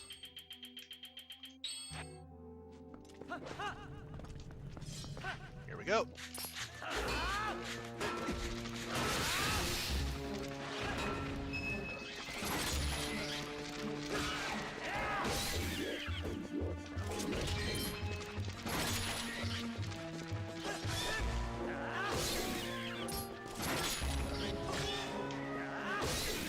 Gotcha.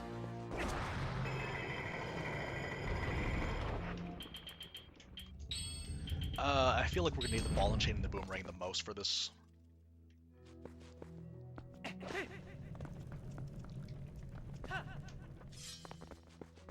Uh-oh.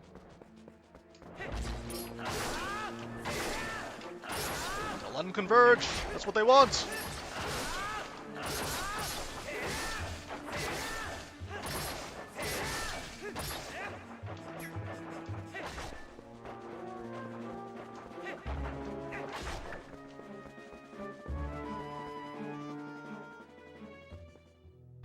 Okay.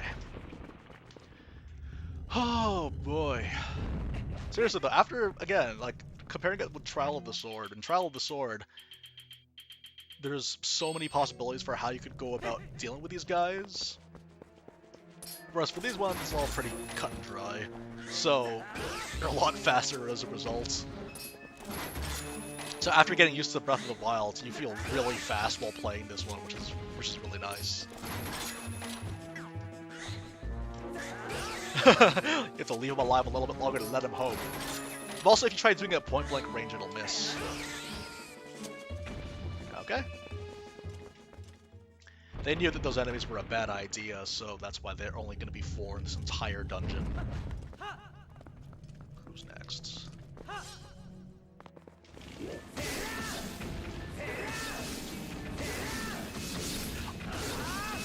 I think, yeah, like, the main difference between the first Cave of Ordeals challenge and then the upgraded one is that they're going to add more archers and increase the power of the...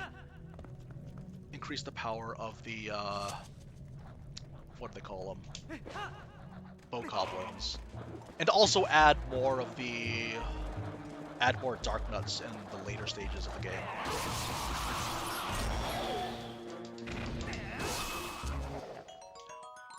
Guys, speedrun tactic. Oh boy. Oh man. When you pick up 5 rupees and it makes Link put away his sword so you can do another mortal draw right off the bat, right when time resumes. Oh man. That's glorious.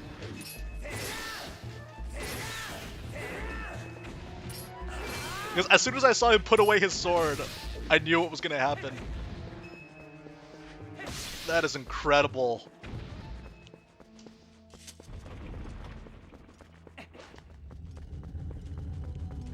Because yeah, like I said, like, normally whenever you kill the Bulblins...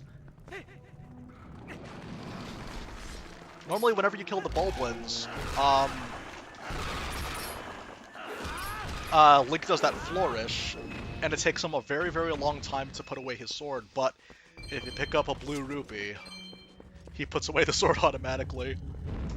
That is fantastic.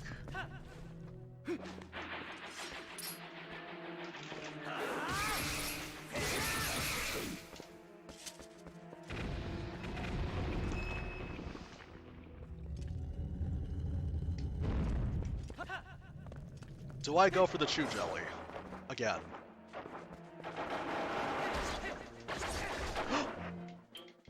Okay. Be quick!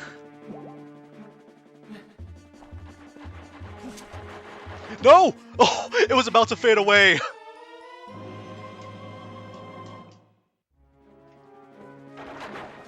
It was so close to fading away. I saw it seeping through the ground, but I managed to get it in time.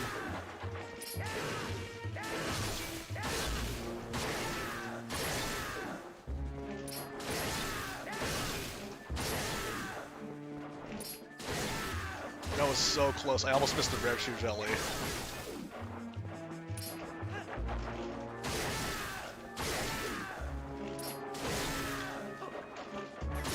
Oh no, I messed it up again. That's fine.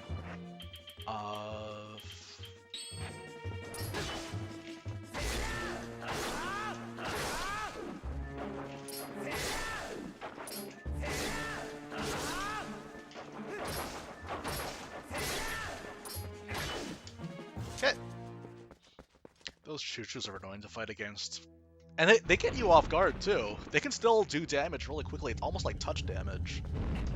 But that's where the spin attack comes in handy. Alright. Stage 2 done. Welcome to Stage 3. It's only gonna get easier from here on out.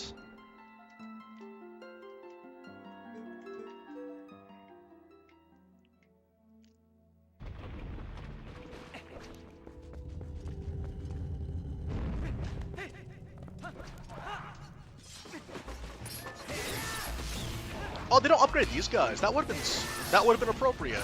They should have upgraded these guys. Huh. Okay. I thought they would have upgraded all of the bokoblins.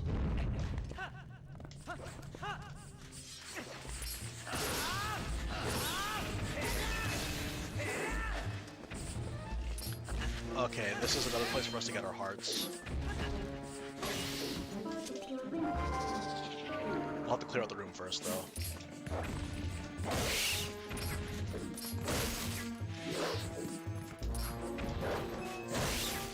Okay, get the ghost first.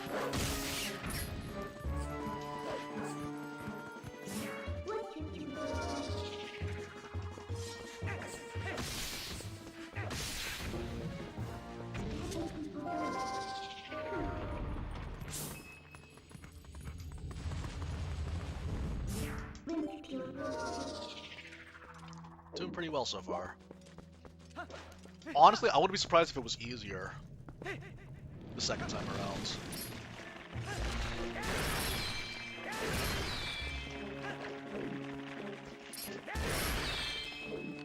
My goodness, that has a lot of range.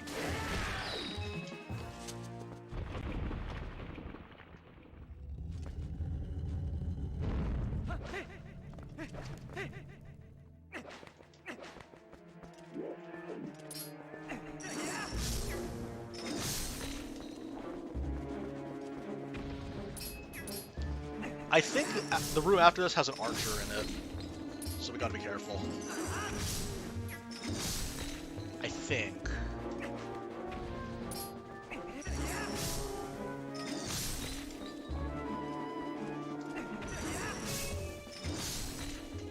Okay, we're good.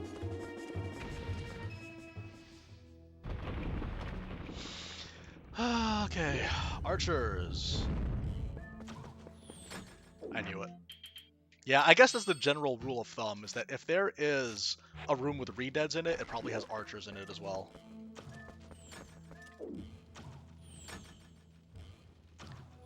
Yeah, and you outrange these things too. Like, you have every advantage when you're playing as Link.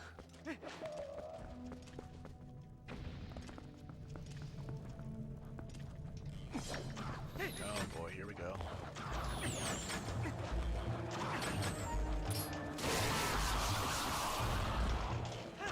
Oh, come on! I thought I got the input. I messed up the input.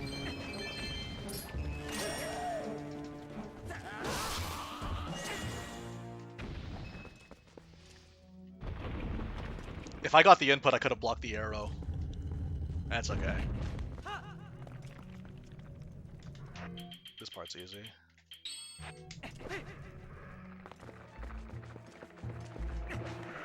They add one more Stalfos, but it's all the same. Oh no, I got hit.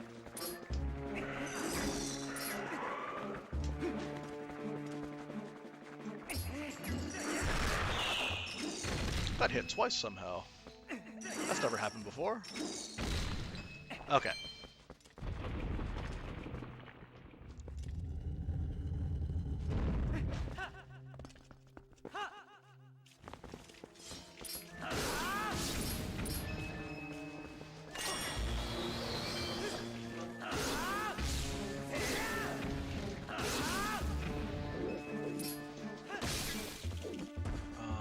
Okay.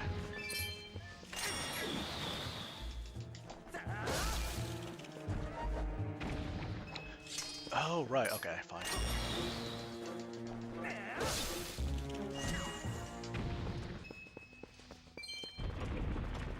Huh, that's another way to go about doing it. Mortal Draw. Might even be faster than the ball and chain.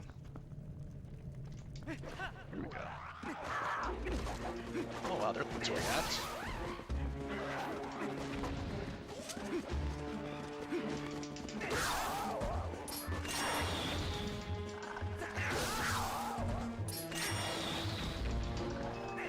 You took too long. Whoa. Okay.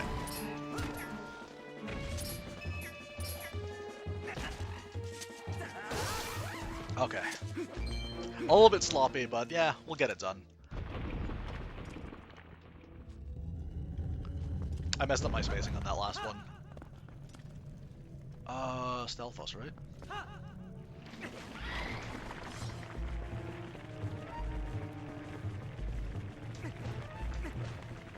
Welcome to the Bone Zone!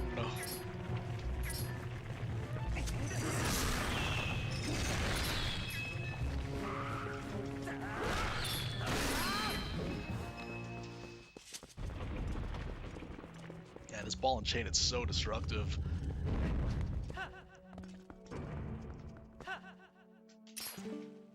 Okay, that is stage 3 done.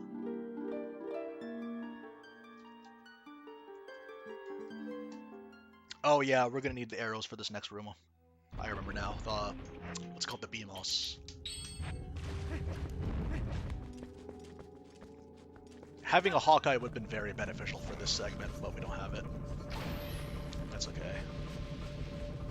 Slowly getting more and more comfortable with using this thing. No, never mind.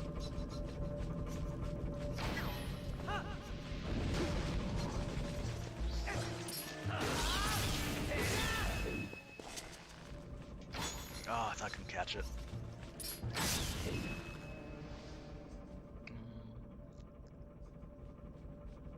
There we go. Come on. The increments are a little bit awkward. I'm not used to them yet. That's fine. If we get it done, we get it done.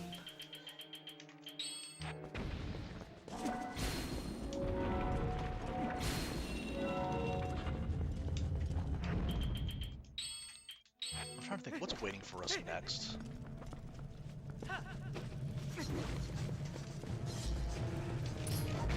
Oh no, no, no, no! Okay. As long as you can get your input down, this isn't a problem. You can get yourself out of any bad situation.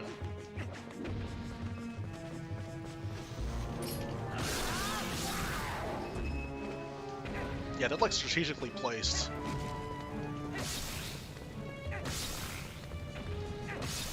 We can afford to be a little bit reckless because we got 4 bottles. 4 bottles of healing, so we're good. We're good to go. Alright, what horrors do you have next for us? Redeads, redeads. Easy. Wait.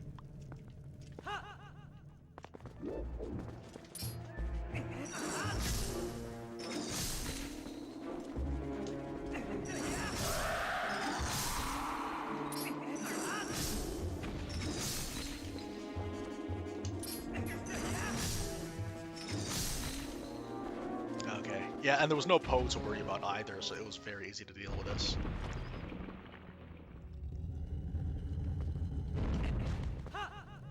Alright.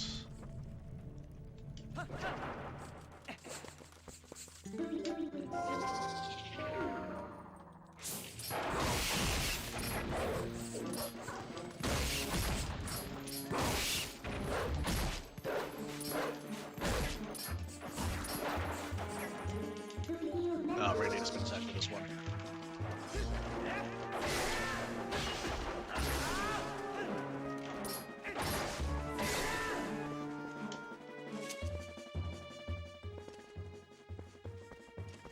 Nope, it's still going.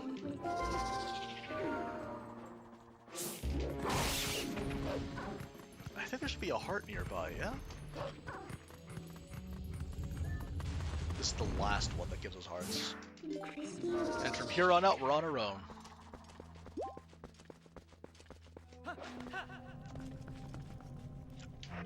Okay, so same deal as last time. All you gotta do is just keep moving in a circle.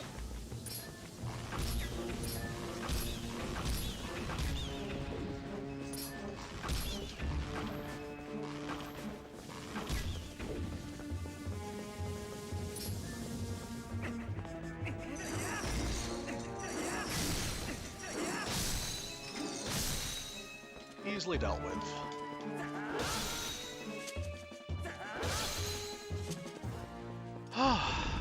Not bad.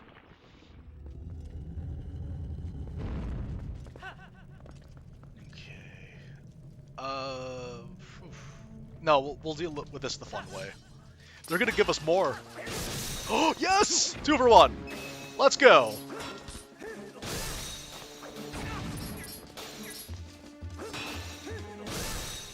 Keep moving, keep moving! Oh, okay. Fine.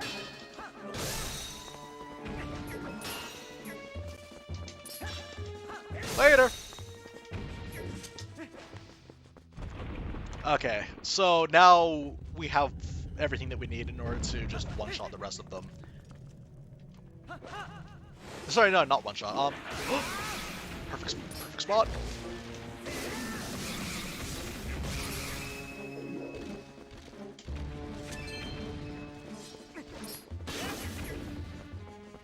But yeah, we have everything we need now, because since we dealt with one room of the Chilphos without using bomb arrows, we can use bomb arrows for all the other rooms now. We're down to 60. This is a good place to use them, actually, because it's crowded.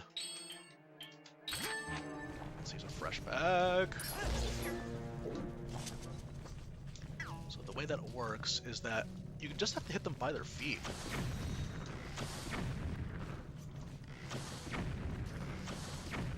Oh, come on. I'm not doing well.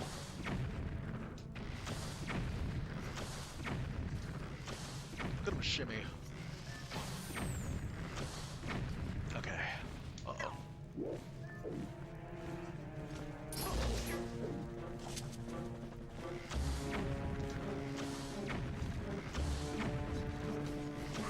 Oh, come on, man. Okay, fine. It's tricky, but because we were able to get that previous room done without using bomb arrows, we're fine.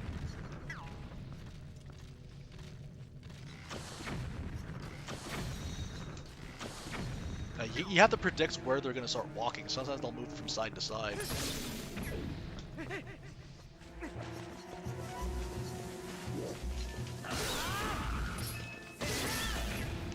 Is that everything? No, there's still one more over there. I'm not too concerned with that one. Hey, quick! I think it's too, if you don't position yourself properly, you're going to end up hitting the wall with the ball and chain, and that'll just set you back. And leave yourself wide open. Manual aim! Perfect.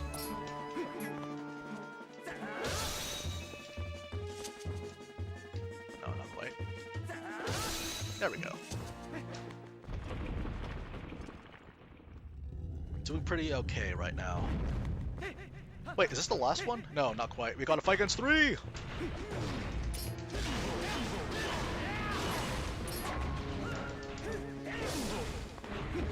Oh, okay.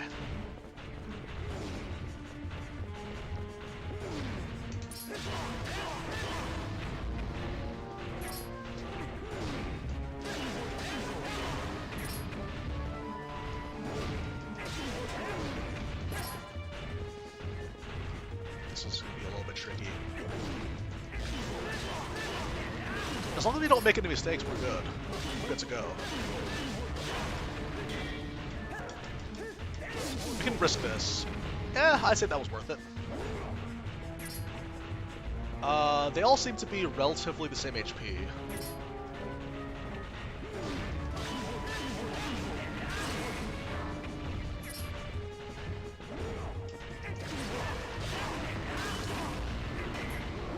Oh, I tried dodging out of the way, couldn't do it.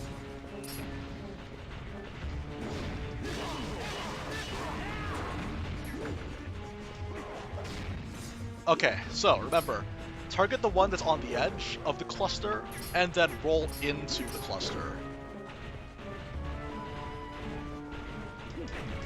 No, not quite. They're a little spread out.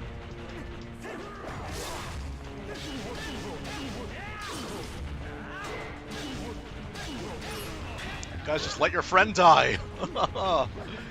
Here we go.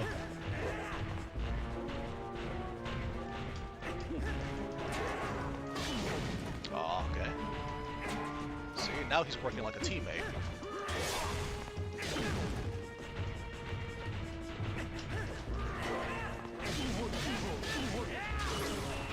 Alright, you and me, buddy.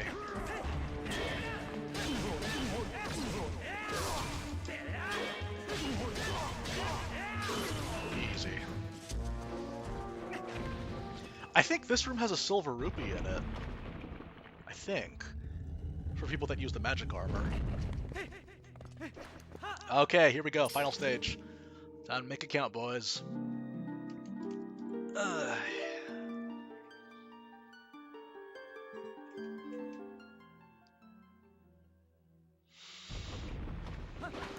We have fairly low HP, which is fine.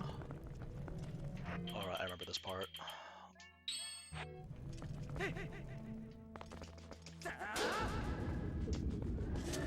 Let's get rid of him as best you can.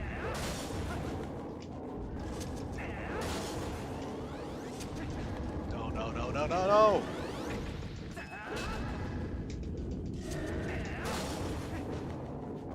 Actually, I'm curious, does the ball and chain work very well against these guys? Let's find out.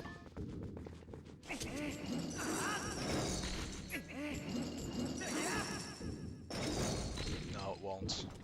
That's fair. That would have been too easy. How many did we get that time? That was a lot.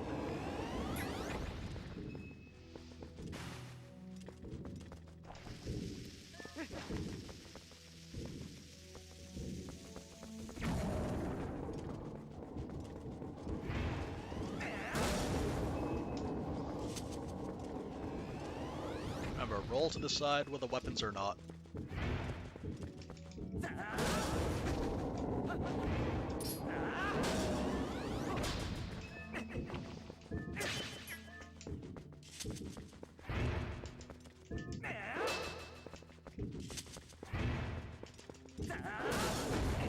Okay, good.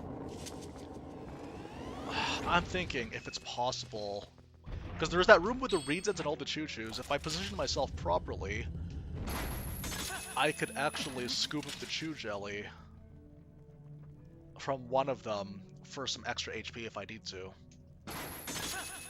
We'll see. Okay.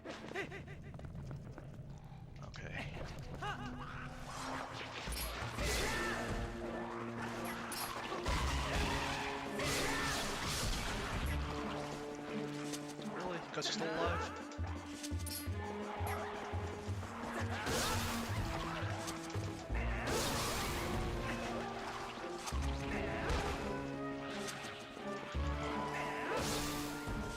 Come on now.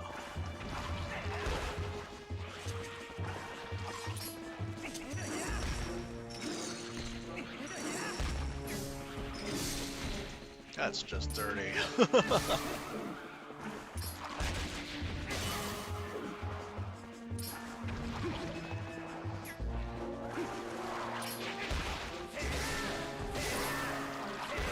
Screw it. I'm spinning to win.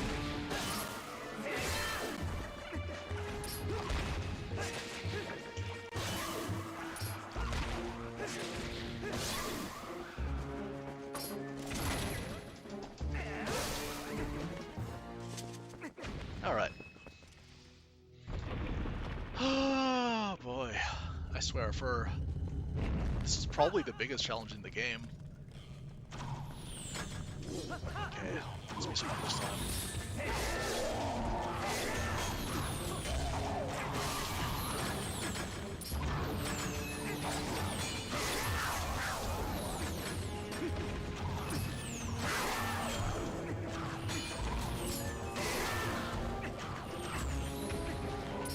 Yeah, that's the weird thing too, is that you can just focus on all the other enemies without even worrying about those alphas.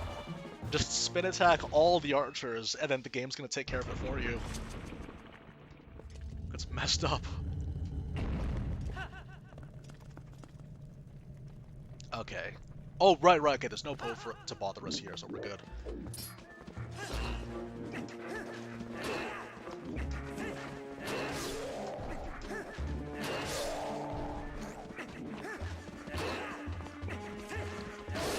Just backslash until something good happens. Just backslash until everyone's dead. That's the extent of the combat. Oh, I couldn't do it in time.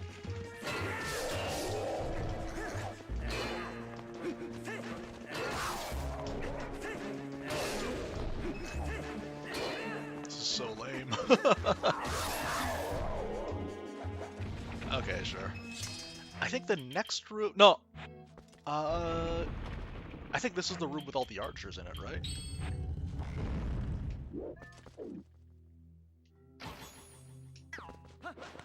Yep.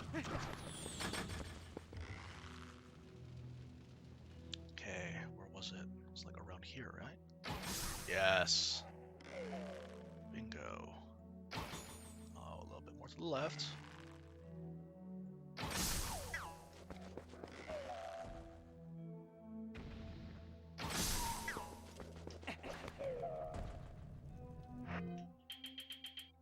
Okay, this is the Redeads.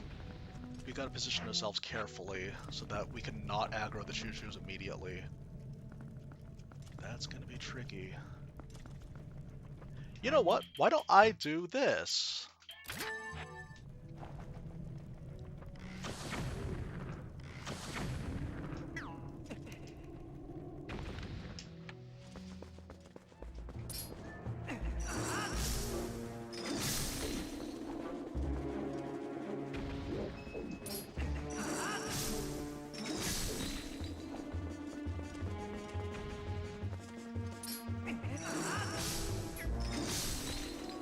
Okay.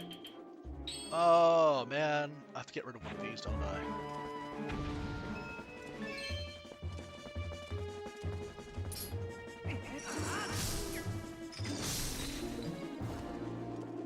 Oh, wait, no, we're good. Okay, I was just thinking to myself, like, wait a minute. There's no choo-choos dropping. Why? But I think that's only on the, first run-through, because it's supposed to be easier, or make your life easier. Alright, here's where my aiming skills, or my lack of aiming skills, will be put to the test.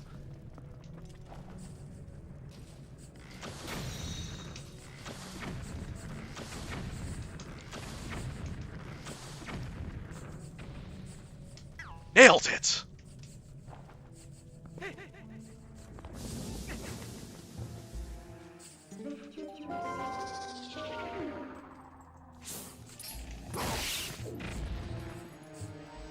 Just don't think about it. Don't aim. Just fire.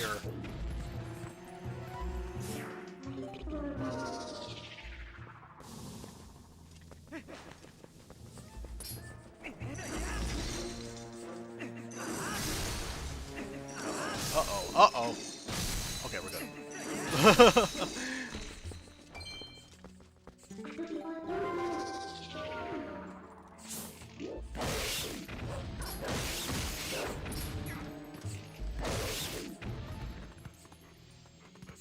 Where are the other rats?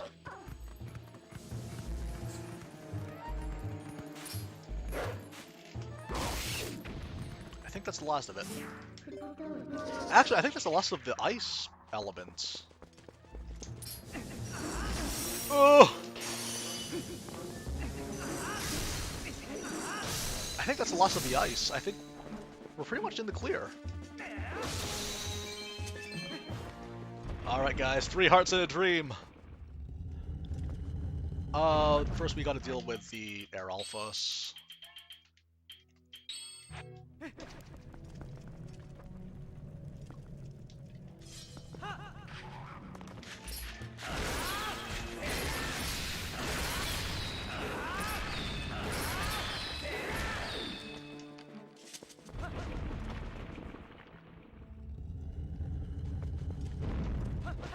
Okay, we gotta focus down this Air Alphas first.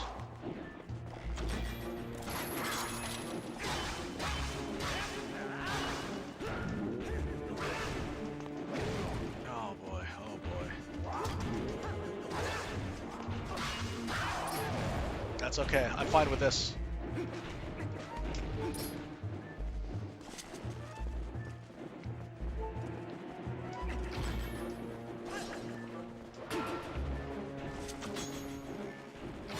Come on. Oh, come on. Okay, it's really, really high up. I gotta figure this out. Oh boy.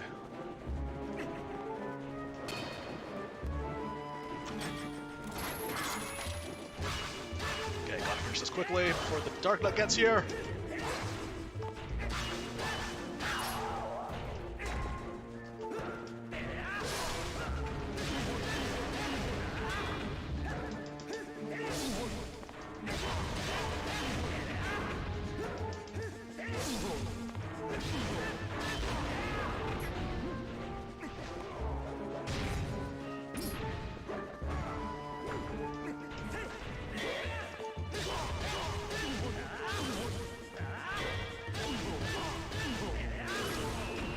Okay. 1 heart in a dream! And I think this is the last one, right? Oh yeah. Oh yeah. Alright, 4 horsemen, show me what you're made of.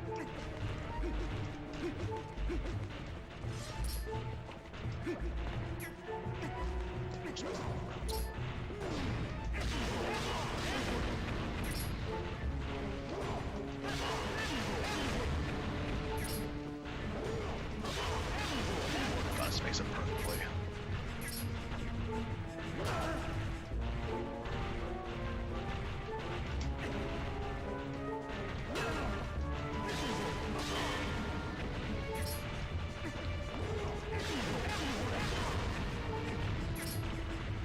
Oh boy.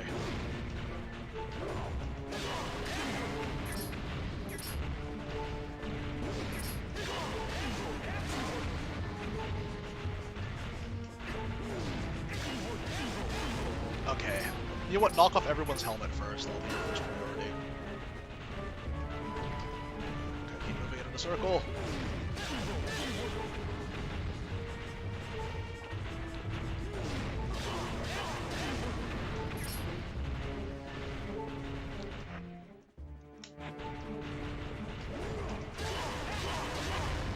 Alright, that's 2 helmets down. Oh no, I missed it.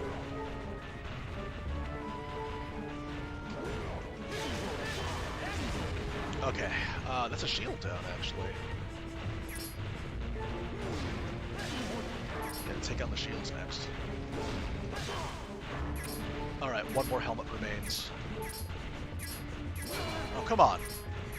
Let me target that one.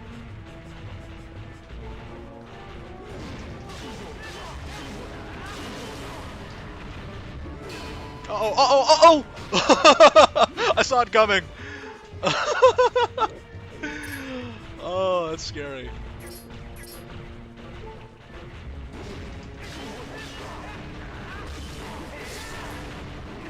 Oh, here come the weapons, here come the weapons! The Breath of the Wild style weapon throwing. Okay, here we go. What do we got? Okay. So this is going to be a little bit precarious, but if the positioning is kind of awkward and you want to really space them out a little bit better, you can use Claw Shot. Oh gosh.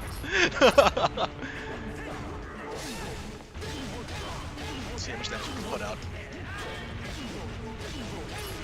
Oh, that was... Okay, that's done. That is huge.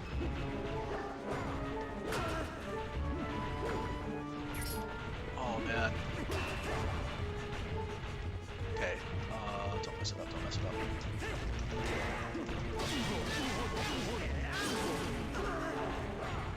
Ooh! They're ready to combo me out. Oh, okay, there's the fairy. It would have been so great if I could do it without a fairy.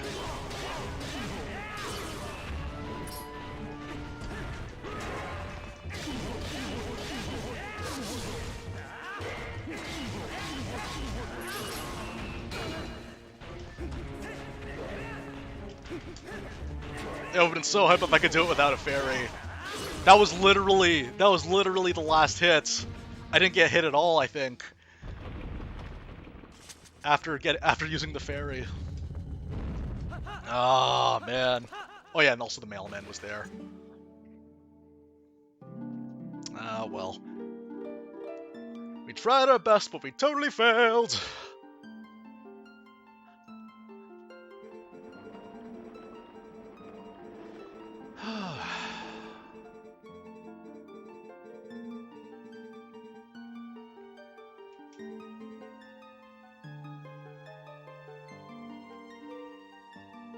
Alright, gamer girl bathwater. Alright.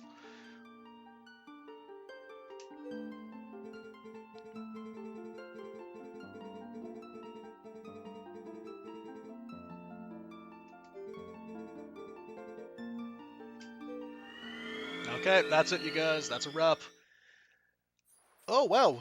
It took us a little less than an hour. That's good. Alright, time to jump in the water.